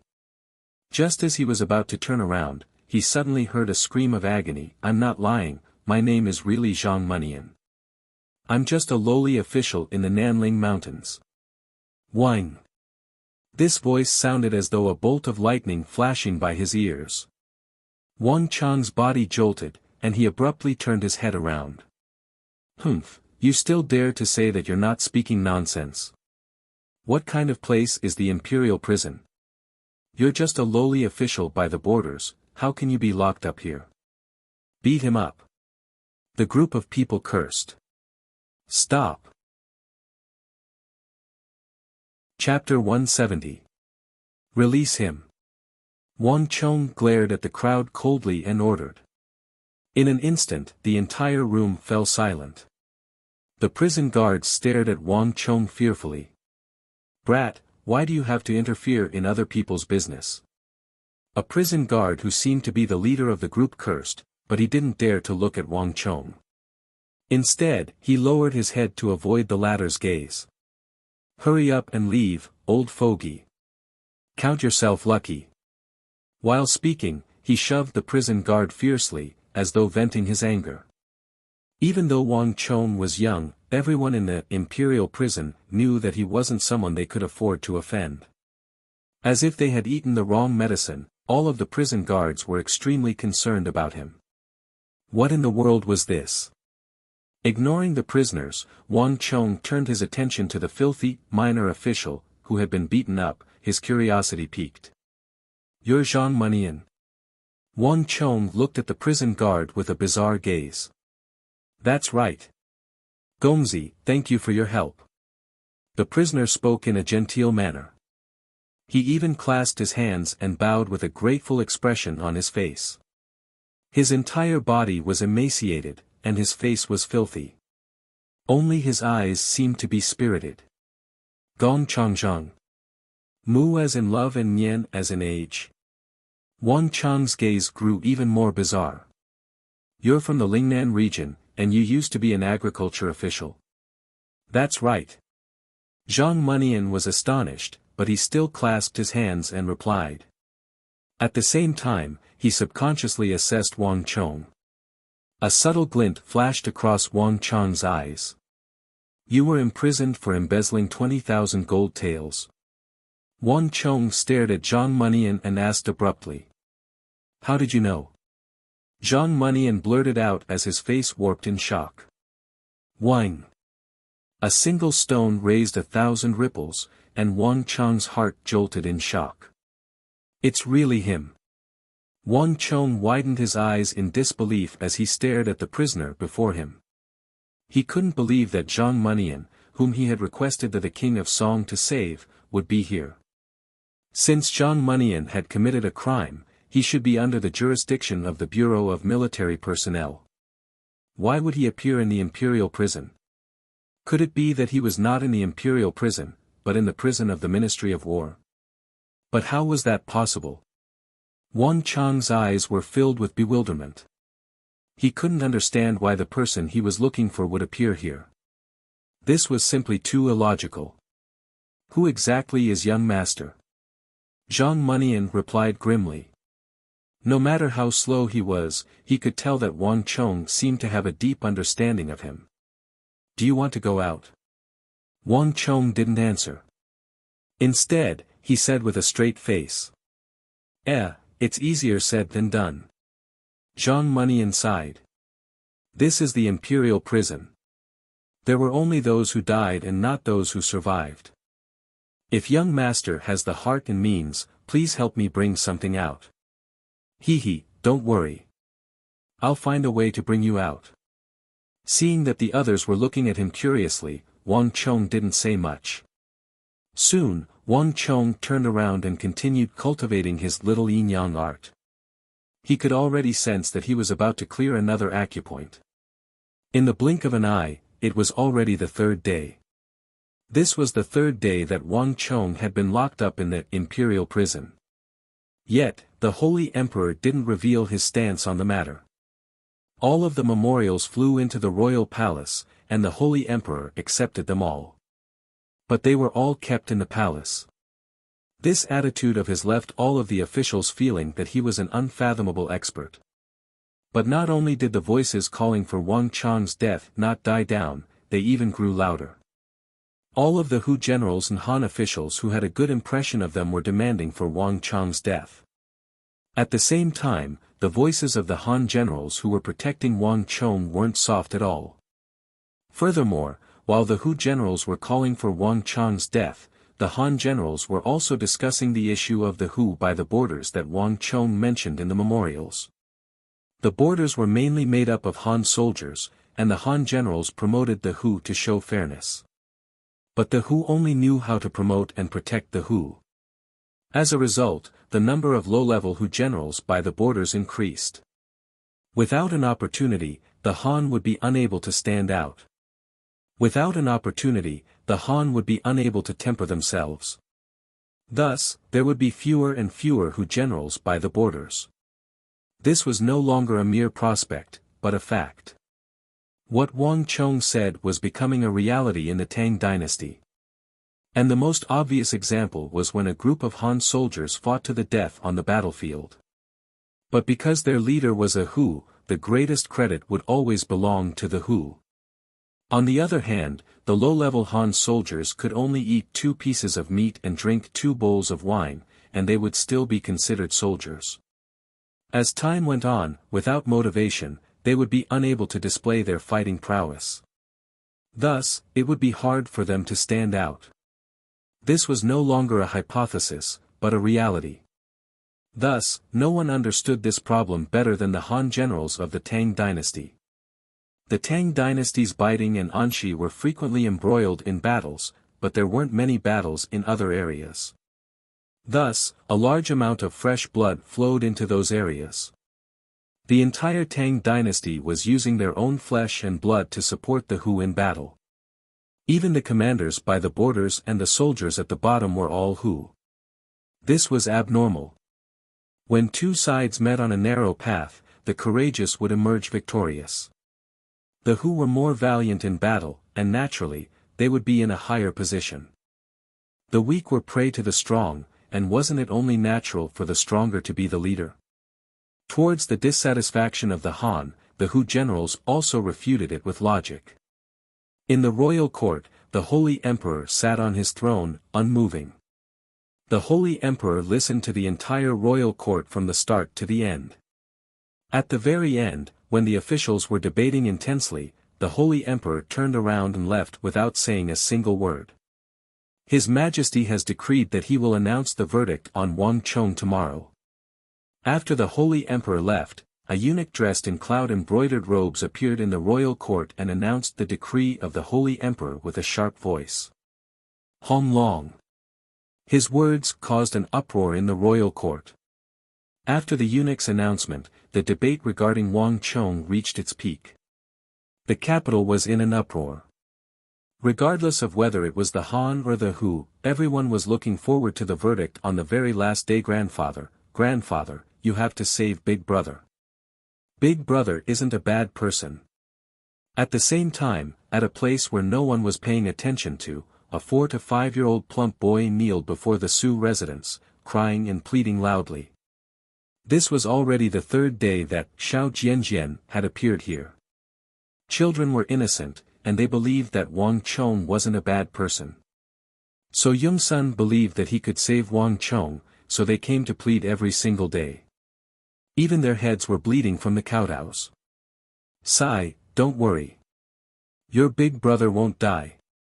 After a long while, an elderly voice sounded from behind the tightly shut gates of the Sioux residence. Grandfather. Little Jianjian raised his head abruptly with a look of pleasant surprise. This was the first time in the past few days that Su Zheng had responded to him. Your big brother is fine, but you are truly a foolish child. Come in. The tightly shut gates of the Sioux residence finally revealed a sliver of a gap. So Yongsun's snow-white head appeared, and a hand reached out to pull Xiao Jianjian in. Old master, the old master has summoned you. He wants you to head over now. What? I'll head over right now. Yao Guangyi was astonished. Tomorrow was the day where the fate of Wang Chong would be decided, and he was about to look for the old master. He didn't expect that the old master would summon him. Submit a memorial now and publicly declare your support for the Wang clan and Wang Chong. The oil lamp in the room was dim. The moment old master Yao saw Yao Guangyi, he immediately went straight to the point. What? Yao Guangyi was taken aback. The Wang clan is our mortal enemy. It's one thing if we don't oppose them, but why do we have to support them? Yao Guangyi couldn't understand. Humph. Let me ask you, was it King Qi's intention for you to look for me a few days ago? Did you want me to publicly declare the execution of Wang Chong? Old Master Yao didn't reply. Instead, he asked about another matter. This. Yes. It was indeed King Qi's intention. Yao Guangyi was silent for a moment before he lowered his head and nodded. The old man was perceptive, and there was no need to hide anything in front of him. But if we were to do so, wouldn't we be going against King Qi? Yao Guangyi revealed a troubled expression. The one who supported the Hu and opposed Wang Chong the most was King Qi. You told King Qi what I said, right? Yes. Yao Guangyi didn't deny it. No wonder. Old Master Yao nodded, looking as if he had expected this. King Qi knew that the one who ruined his plans was Wang Chong, so naturally, he wouldn't let him off so easily. Guangyi, you must understand. This isn't a question of whether we should go against King Qi or not. It's a question of whether King Qi should go against His Majesty. Ah. Guangyi, do you still not understand? The one we should support isn't the Wang clan, but His Majesty. If His Majesty doesn't wish for him to die, no one will be able to touch him. Old Master Yao sighed. But hasn't His Majesty made a decision yet? Yao Guangyi asked doubtfully. His Majesty's heart is hard to fathom, and he's becoming more and more like a sage. He's no longer the crown prince from back then. Old Master Yao suddenly sighed in his heart. Initially, I wasn't sure of His Majesty's intentions regarding this matter. This is also the reason why I didn't meet you. But after observing for 3 days, I have already confirmed His Majesty's intentions. Wang Chong won't die. Father, please guide me. With a stern expression, Yao Guangyi suddenly stood up and bowed, as though he was seeking guidance from his father. Do you still not understand? His Majesty is decisive in killing, and no one can refute his decisions. Regardless of whether it was the matter regarding Consort Taishan or the regional commander's incident. But if His Majesty really wanted to kill Wang Chong, do you think that he would wait till now? Old Master Yao chuckled as he tapped the ground in front of Yao Guangyi with his walking stick. Boom! A single stone stirred up 1,000 ripples. Yao Guangyi's mind was originally a pile of paste, but at this moment, it was as though the clouds had been pulled out of the fog to see the moon. Under his father's guidance, some of the things that he didn't understand before suddenly became clear, and his mind became clear. Father, thank you for your guidance. I understand now.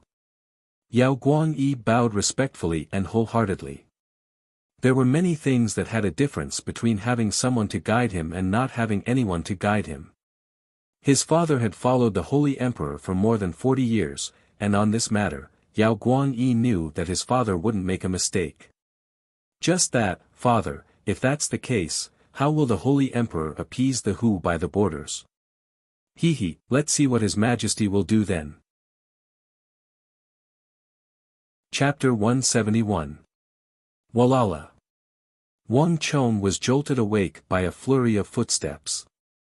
Raising his head, he saw a bright light at the end of the imperial prison. Amidst the dense sounds of footsteps, one of them was grand and bright, and it seemed to be especially special.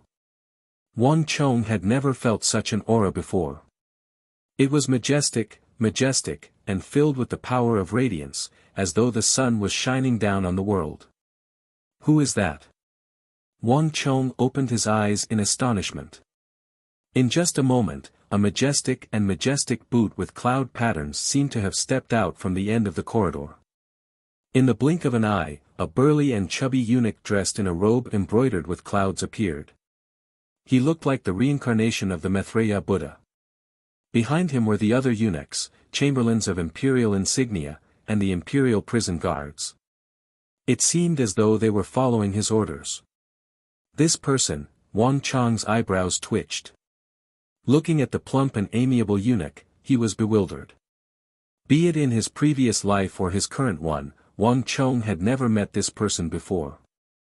But for some reason, Wang Chong had a feeling that this person had a powerful background. Wang Gongzi, you've suffered. I'm here to visit you on behalf of His Majesty. The plump eunuch walked up to Wang Chong's cell and said with a smile. Anyone who saw this person couldn't help but feel a sense of closeness toward him, as though he was their kin. Even though this was the first time they met, it felt as though they had known each other for a lifetime. Eunuch, you're being too courteous. Wang Chong replied calmly, but the feeling in his heart was getting more and more bizarre. Is Gongzi getting used to living here? The plump eunuch asked. What do you think? Wang Chong smiled bitterly. It's nothing for young people to suffer a little. Only those who can bear hardships can shoulder great responsibilities. The plump eunuch glanced at the gloomy imperial prison and chuckled. It's easier said than done. This was the only feeling Wang Chong had. However, Wang Chong had a good impression of this eunuch. Are you used to it, young master? The chubby eunuch continued. The food is not bad. Wang Chong still nodded his head. Although it was common to find rotten leftovers or even moldy food in the prison, Wang Chong had never eaten it before. Zhou Xing would always give Wang Chong a special set of food every time, which was completely different from the others. Because of this, although the prison was dark and damp, Wang Chong could still stay there. That's good. The chubby eunuch nodded his head and asked a bunch of questions. Wang Chong was curious, but he answered all of them. The feeling this eunuch gave him was completely different from the others. Since that's the case, I'll report back to His Majesty. Guards. The chubby eunuch suddenly clapped his hands lightly. A commotion broke out at the back of the crowd.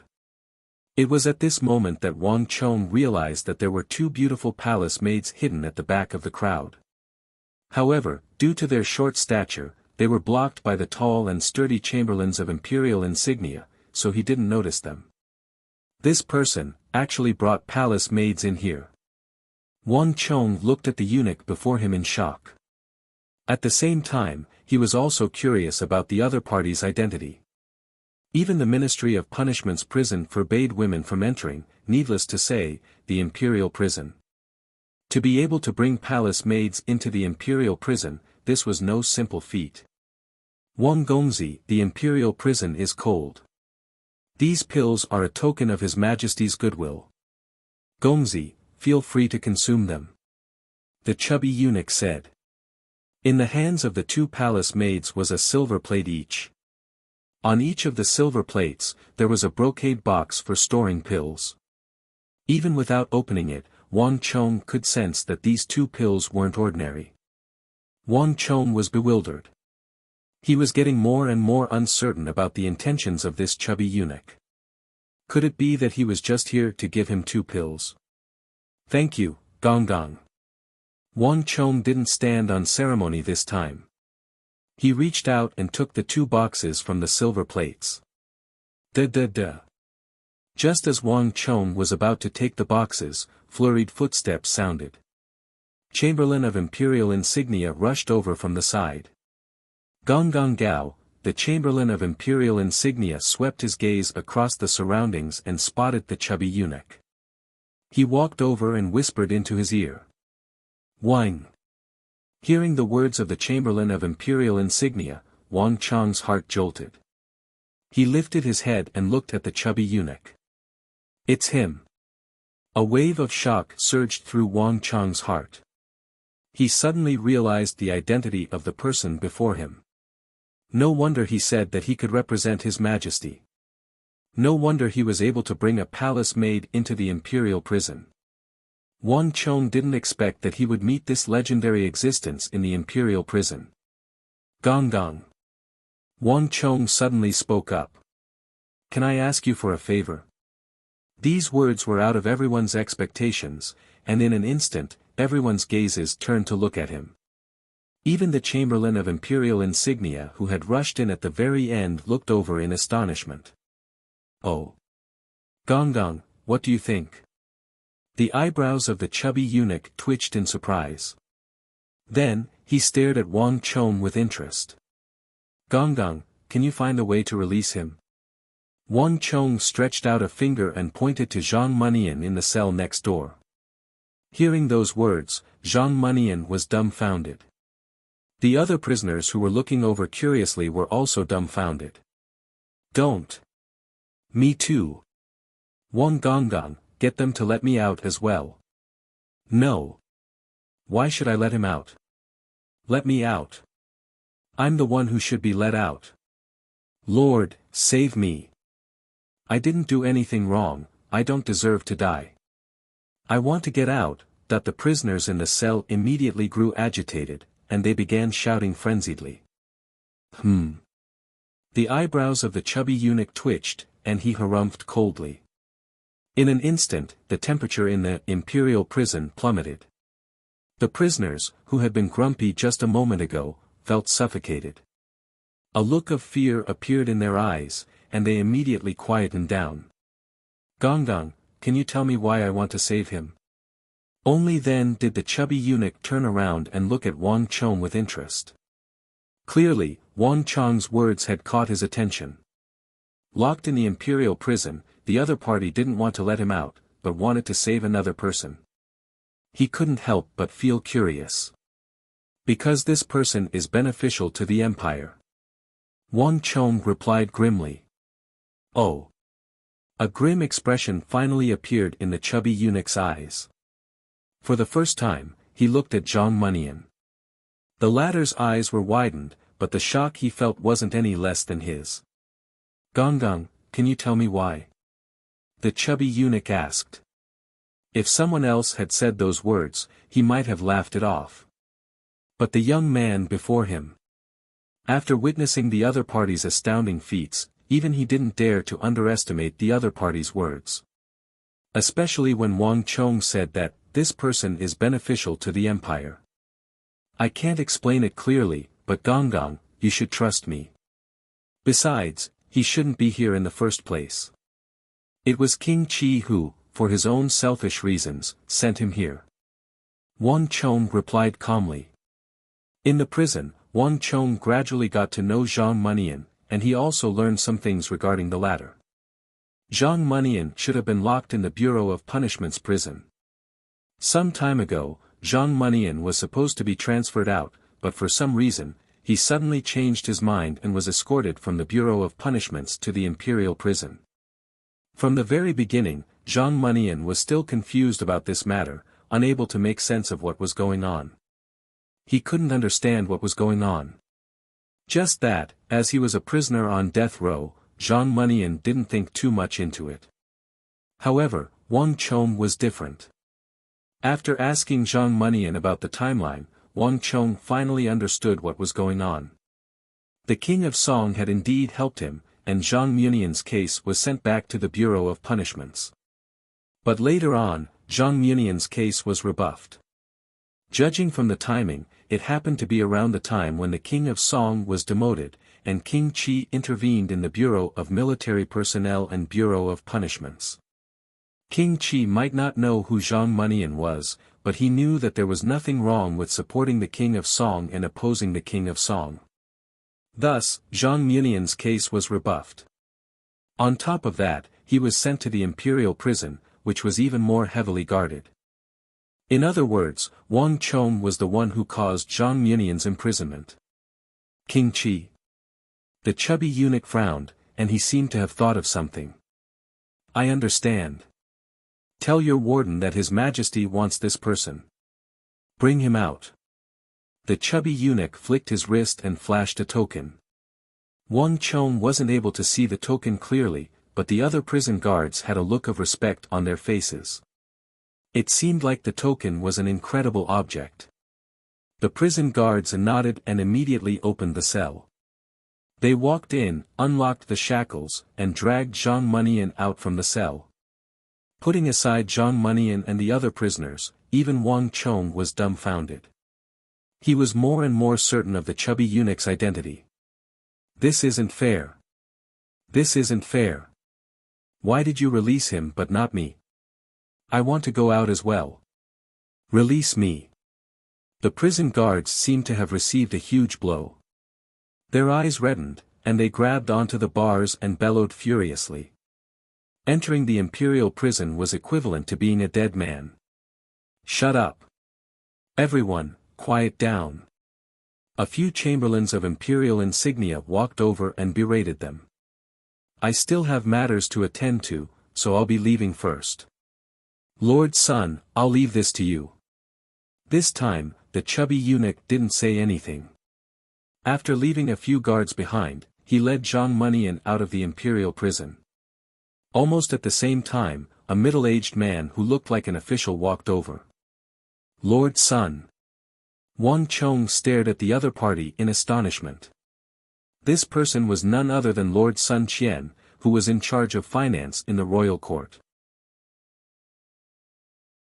Chapter 172. Sun Qian came prepared. He brought a brush and paper with him. Someone beside him also brought ink and inkstone, as though waiting for Wang Chong's explanation. Wang Chong looked at Sun Qian, and an indescribable feeling welled up in his heart. Jinyuan notes was a question he mentioned at the end of the report he passed to the Holy Emperor. Wang Chong had long noticed that when he was buying and selling the Hyderabad ores and auctioning the Wuxia steel sword, the prices of the items reached hundreds of thousands of gold taels. Based on his calculations, the total weight of the notes reached hundreds of thousands of kilograms. The density of gold was high, such that even hundreds of thousands of kilograms of gold wouldn't be large in size. But it was still inconvenient. Once it involved large-scale transactions, it would have a serious impact on the economy. Not only that, with his advantage as a person from the future, Wang Chong acutely sensed the dangers and problems behind the gold standard. Gold was limited. If the mining of gold couldn't keep up with the development of the economy, it would severely restrict the economy. In other words, there wasn't enough money. In Wang Chong's memories from another time-space continuum, when there wasn't enough gold and silver, they would excavate large amounts of iron and copper ores to forge large amounts of copper coins. The disparity in the quantity of gold, silver, and copper coins would result in chaos in the currency system. Today, 1 tael of silver could be exchanged for 100 copper coins. Tomorrow, it might turn into 110, 120, or even more. This, in turn, contributed to the instability of the society. And in some dynasties, due to insufficient money, the central government would hand over the coinage to the local governments, and the local governments would privately create their own currency. Furthermore, it wasn't just the central continent. The problem of currency existed everywhere. In the other time-space continuum where Wang Chong was born, even the powerful and developed American kingdom couldn't help but call upon the world to establish the Bretton Woods system. In the end, he managed to decouple the relationship between currency and gold in one go. The main reason was that the gold standard would severely restrict the economy. Even the powerful American kingdom was restricted by the gold standard, needless to say, other countries. The Central Plains was currently welcoming its strongest era in history, and the Tang dynasty was flourishing and prosperous. After Wang Chong came into contact with it and participated in such a large transaction, he immediately sensed the crisis hidden under the calm surface of the Tang dynasty. This was also the reason why Wang Chong mentioned the currency issue in his memorial. Using the reputation of the country as a guarantee, the Jinyuan note was issued and the Jinyuan note was linked to gold. The first step was to allow people to freely exchange for gold. This way, once the initial confidence of the people was established, they would be able to issue Jinyuan notes on a large scale and completely replace gold. In the future, he could gradually dilute the gold content in the Jinyuan notes. Once everyone had gotten used to the Jinyuan notes, they would be able to release the restrictions on the Jinyuan notes being exchanged for gold. Gold would be completely withdrawn from the economic activities of society and placed under the custody of the empire. In this way, the Jinyuan notes could still be used to purchase gold, and the price would remain the same. Through this method, it would be more convenient for large transactions involving gold. Secondly, the empire could completely break free from the shackles of gold mining, and the economy would become more developed. The currency system was the foundation of social stability. Only with a stable currency could the society be stable. This was Wang Chong's suggestion. Wang Chong had only mentioned it in passing. He didn't expect the Holy Emperor to pay much heed to it. After all, in a feudal society, it was impossible for such a concept to be accepted, let alone implemented. Just that, Wang Chong didn't expect the Holy Emperor to listen to his suggestion. On top of that, he even sent the influential Lord Sun Qian, who was in charge of the finances of the royal court, to the imperial prison to question him. So, this is the true motive behind Eunuch Gao's trip. Wang Chong looked at Sun Qian as his heart pounded furiously. In that instant, he seemed to have understood something. "Lord, feel free to ask me any questions you have. I'll do my best to cooperate with you." Wang Chong sat on the floor and said solemnly. Sun Qian nodded and began asking about every single matter in detail. His questions were extremely detailed, such as how to make the Jinyuan notes, what materials should be used, how to issue them, where to issue them, how much to issue them. There were also many other miscellaneous questions, some of which even Wang Chong hadn't thought of before. This left Wang Chong impressed by the meticulousness of these officials. Perhaps their thinking might be lacking, but when it came to handling specific matters, they were extremely meticulous. For a simple question regarding the Jinyuan notes, Wang Chong only wrote a few hundred words on it. Yet, Sun Qian spent more than 4 hours on it, writing more than 200 pages of 7,000 to 8,000 words. "Gongzi Wang, thank you. I'll bring this matter to the royal court and discuss it with the other officials." Sun Qian's face was still as impassive as before, but Wang Chong noticed that his tone was much more polite than before, and his eyes were much gentler as well. "Lord Sun, you're being too polite." Wang Chong smiled. Sun Qian nodded, and he left the imperial prison with a thick stack of papers. In the dead of the night, in the Four Quarters Embassy, a single lantern was lit. "Father." Wang Zhen bowed respectfully. This was the first time he had seen his old man in the past few days. "Sit." The old master stretched out his hand and knocked on the seat beside him. Wang Zhen nodded and sat down beside him. Are you still thinking about Chong'er's matter? The old master asked impassively. Yes. Tomorrow is the day of the sentencing, and I haven't been able to fall asleep. Wang Zhen said. Unlike the kidnapping of a commoner, the matter Wang Chong had committed this time was no small matter. With so many generals demanding for Wang Chong's death, even Wang Zhen felt powerless. Don't worry. Chong'er will be fine. The old master smiled faintly. Surprisingly, he wasn't as nervous as Wang Zhen. Tomorrow would be the day of the verdict. Initially, Wang Zhen had intended to have his old master submit a memorial to persuade the Holy Emperor. In the Wang clan, only he had this ability. But hearing the old master's words, Wang Zhen found himself at a loss for words. Father, are you serious? Wang Zhen said agitatedly as he subconsciously grabbed his father's hand. You don't have to worry about him. The fact that this child was chosen by the Holy Emperor was also his good fortune.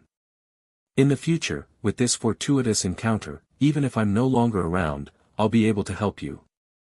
Our Wang clan doesn't have to worry about losing the Emperor's favor. Duke Jiu smiled. Wang Zhen stared blankly at his father, his mind unable to process the situation. Wang Chong was locked up in the dungeon, and it was unknown whether he was dead or alive. Moreover, with so many generals opposing his execution, it was unknown whether Wang Chong would be fine the next day. But the old man actually said that this was Wang Chong's good fortune. What was going on? Even though Wang Zhen had been in the royal court for many years, he was still unable to react to Duke Jiu's words. Do you still not understand? By locking Chong'er in the dungeon, His Majesty is protecting him. He isn't punishing him. Think about it carefully. When did Wang Chong get locked up? It was precisely when Chong'er's memorial infuriated the Hu, but the matter didn't reach its peak. Furthermore, if His Majesty didn't lock Chong'er in the dungeon, do you think that you would still be able to sit here quietly? Duke Jiu said calmly. His eyes shone with wisdom and insight, as though he had seen through the ways of the world. Seated in his seat, Wang Zhen was stunned. When Wang Chong was locked up in the dungeon, all he could think of was a way to save him. He didn't think that there would be such a twist. Instinctively, Wang Zhen felt that his father's words weren't without reason. On the second day after Wang Chong was locked up, the matter spiraled out of control. If Wang Chong hadn't been locked up in the dungeon, the Wang clan would have long been thrown into a huge mess. Every day, there would be countless people knocking down the gates of the Wang clan to question them. But it was precisely because Wang Chong was locked up in the dungeon that the Wang clan managed to avoid the eye of the storm. On top of that, it also caused the entire royal court to be filled with sympathy for Wang Chong. This was one of the reasons why so many Han generals stood up for Wang Chong. If Wang Chong hadn't been locked up, it would have been impossible for him to achieve such an effect. The situation might turn out to be even worse for Wang Chong than it was now. It's a blessing for Chong'er to be locked up in the dungeon. It'll be beneficial to him in the future. To receive the grace of the Emperor, this was something that many people couldn't even dream of even if they were to contribute greatly to the country. However, it wasn't wise for too many people to know of this matter. Otherwise, it would be a disaster instead of a blessing.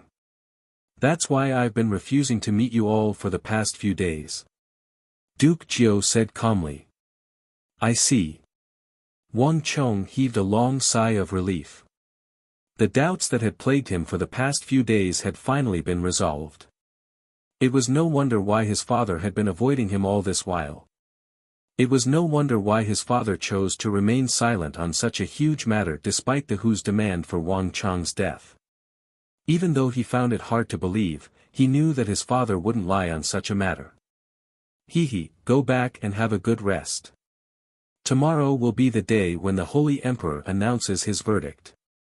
If I'm not wrong, that person from the Yao clan should be submitting a memorial in support of Chong'er tomorrow morning. Duke Jiu stroked his beard with a smile.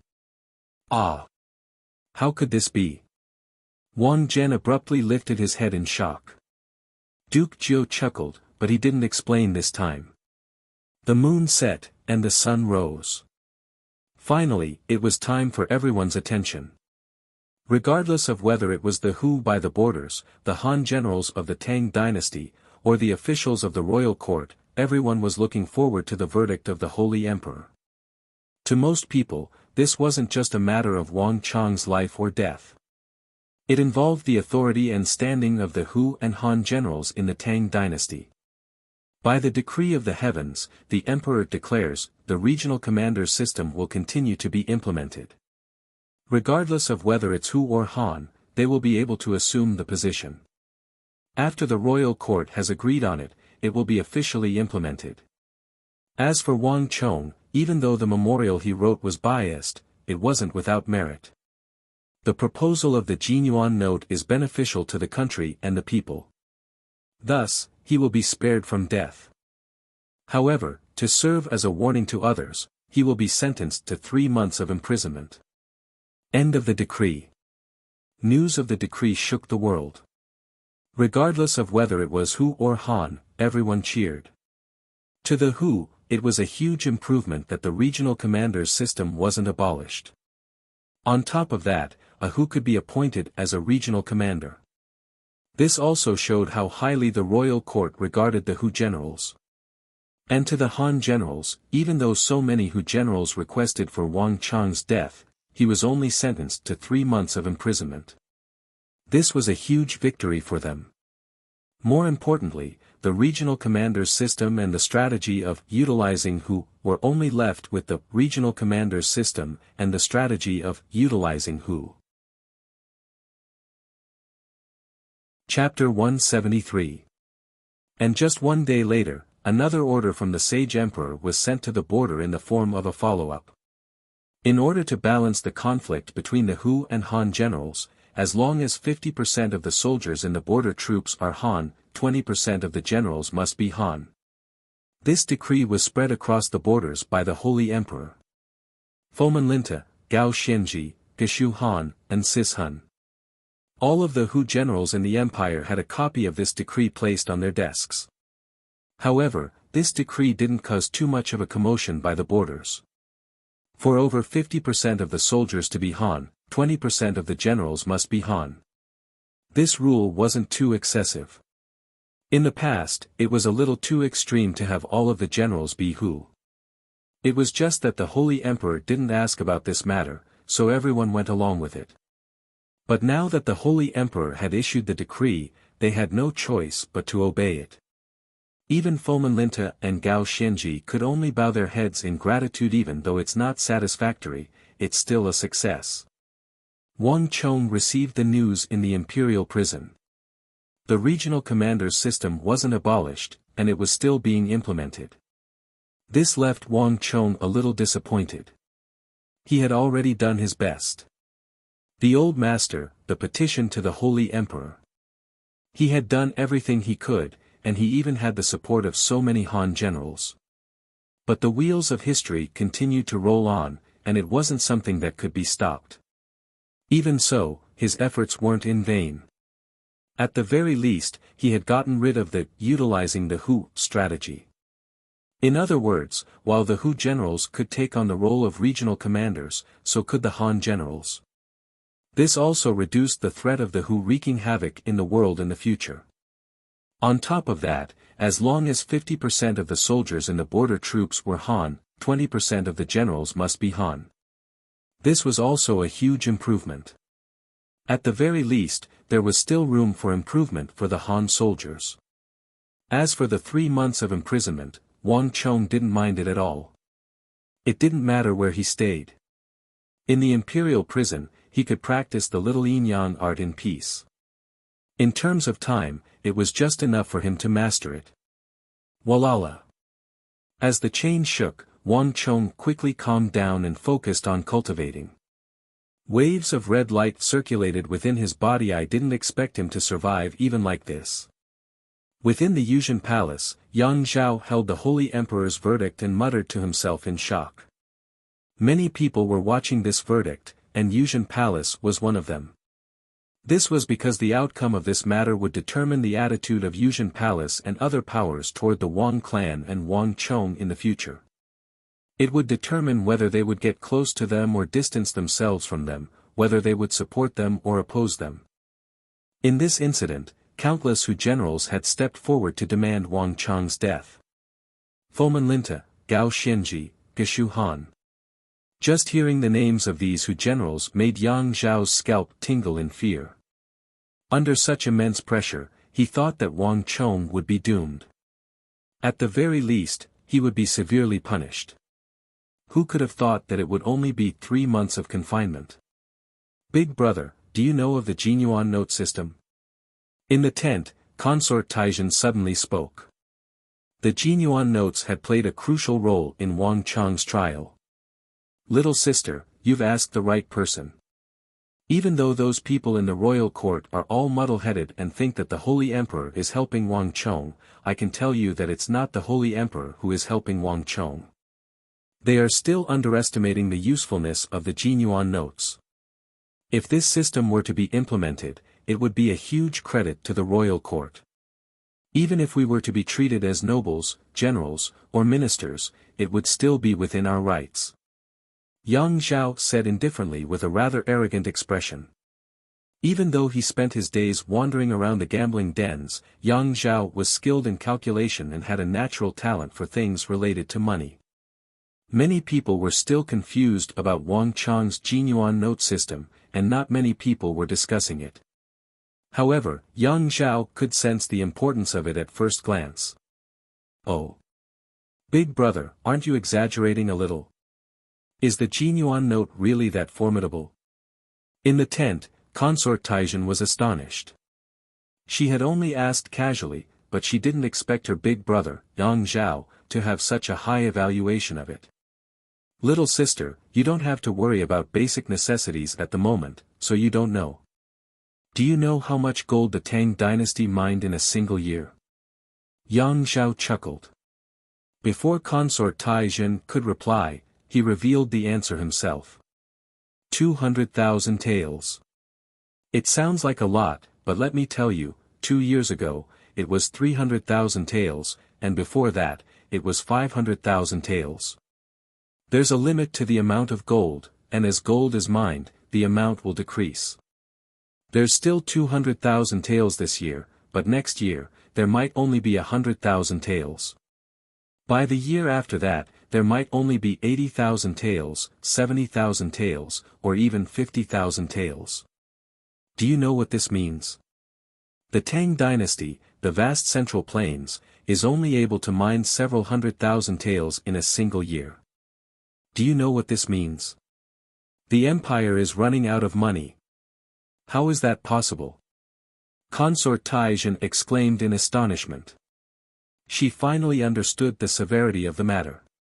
If the empire was running out of money, it would be a huge problem. Little sister, you don't have to be surprised. Every single dynasty has faced such a problem before. It's just that the severity of the problem varies. In fact, given the wealth of the current dynasty, it's already bizarre that they are able to survive until now without any problems. Yang Zhao chuckled. Ever since he entered the royal palace, he hadn't been slacking off either. Through the reputation of Consort Taizhen, he had come into contact with a huge amount of information and learned many things. Of course, those were only related to money. The expenses of the royal court are simply too great. The expenses of the royal court, the local governments, the military, the salaries of the officials. Which of these matters are lacking? Even if there's a mountain of gold and silver, it's still insufficient for them to spend. Without a large amount of gold and silver flowing into the populace, the royal court won't be able to collect much money. However, things will be different with the Jinyuan notes. At this point, Yang Zhao smiled gleefully. With a single sentence, he pointed out the essence of the Jinyuan notes. With the Jinyuan notes, the royal court will be able to mint money freely, and they won't be restricted by the mining of gold and silver anymore. This is a true mountain of gold and silver, inexhaustible and inexhaustible. This Wang Chong is a true genius. Yang Zhao's final words came from the bottom of his heart. This was what a true genius was like. Putting aside the Wuxia steel sword and the memorial to the Holy Emperor, Yang Zhao didn't know much about it, so he didn't have much to say about it. However, this Jinyuan note was a true genius. He really couldn't imagine how Wang Chong could think of such a plan. Compared to Wang Chong's plan, all of the finance ministers in history, be it Guan Zi or Tao Zhu, paled in comparison. It was rare for Yang Zhao to be convinced by someone, especially when it came to matters related to money. But this time, Yang Zhao was truly convinced. In the tent, Consort Taizhen didn't say a word, but she was deep in thought cheers. In the Wang family residence, Wang Chong's big uncle Wang Zhen, big aunt Wang Ru Shuang, uncle Li Lin, little uncle Wang Mi, mother Madame Wang, little sister, cousin Wang Zhu Yan, and cousin Wang Liang were all gathered in the main hall. Their faces were flushed with excitement, and a joyous mood could be seen.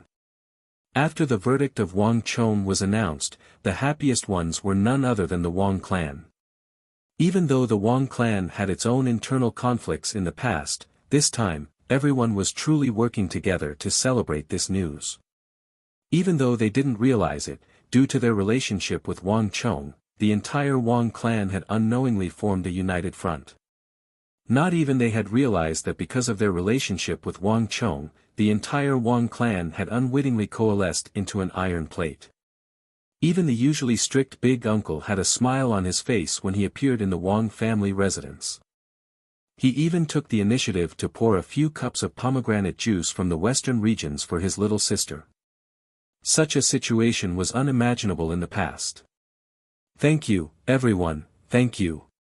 Madame Wang raised her cup with tea in place of wine. Her eyes reddened, and as she spoke, she nearly burst into tears. She had been worried sick over the past few days. Sister-in-law, don't cry.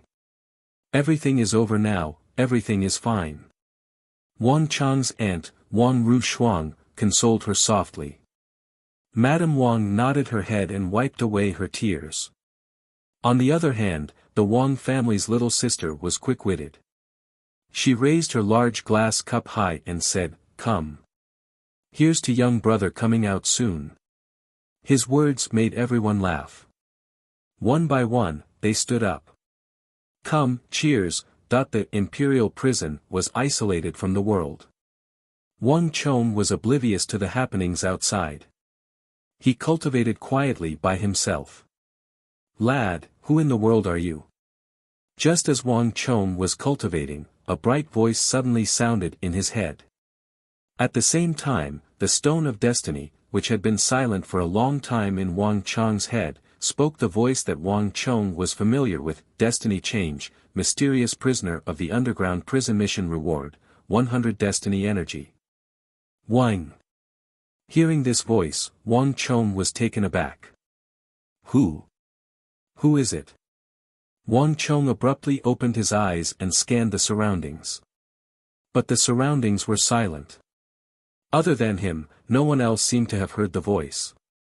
A few of them even glanced at Wang Chong curiously. Humph, I'm asking you a question. How did you get in here? That voice sounded somewhat displeased. It sounded extremely arrogant and conceited. Wang Chong was taken aback. Even as courageous as he was, he didn't expect to meet with such a situation in the imperial prison. There's a reason for me to be locked up in the imperial prison. I wrote a memorial and offended the Holy Emperor, so I was locked up here. May I know why Elder is locked up in the imperial prison? Wang Chong said. The other party's voice sounded directly in his head. This was undoubtedly an extremely profound mental technique. And almost everyone in the imperial prison was a prisoner. Without a doubt, the other party was also a prisoner here. Imperial prison? Ha ha ha, you think that this is the imperial prison? You're tuning into the Han Li's Wuxia Adventures YouTube channel. We're so grateful for your support, and don't forget to subscribe to join us on this incredible journey through captivating stories. Your generosity through donations truly makes a world of difference, as it's the primary source of revenue that allows me to expand and enhance this channel for you. Thank you from the bottom of my heart for being a part of this adventure.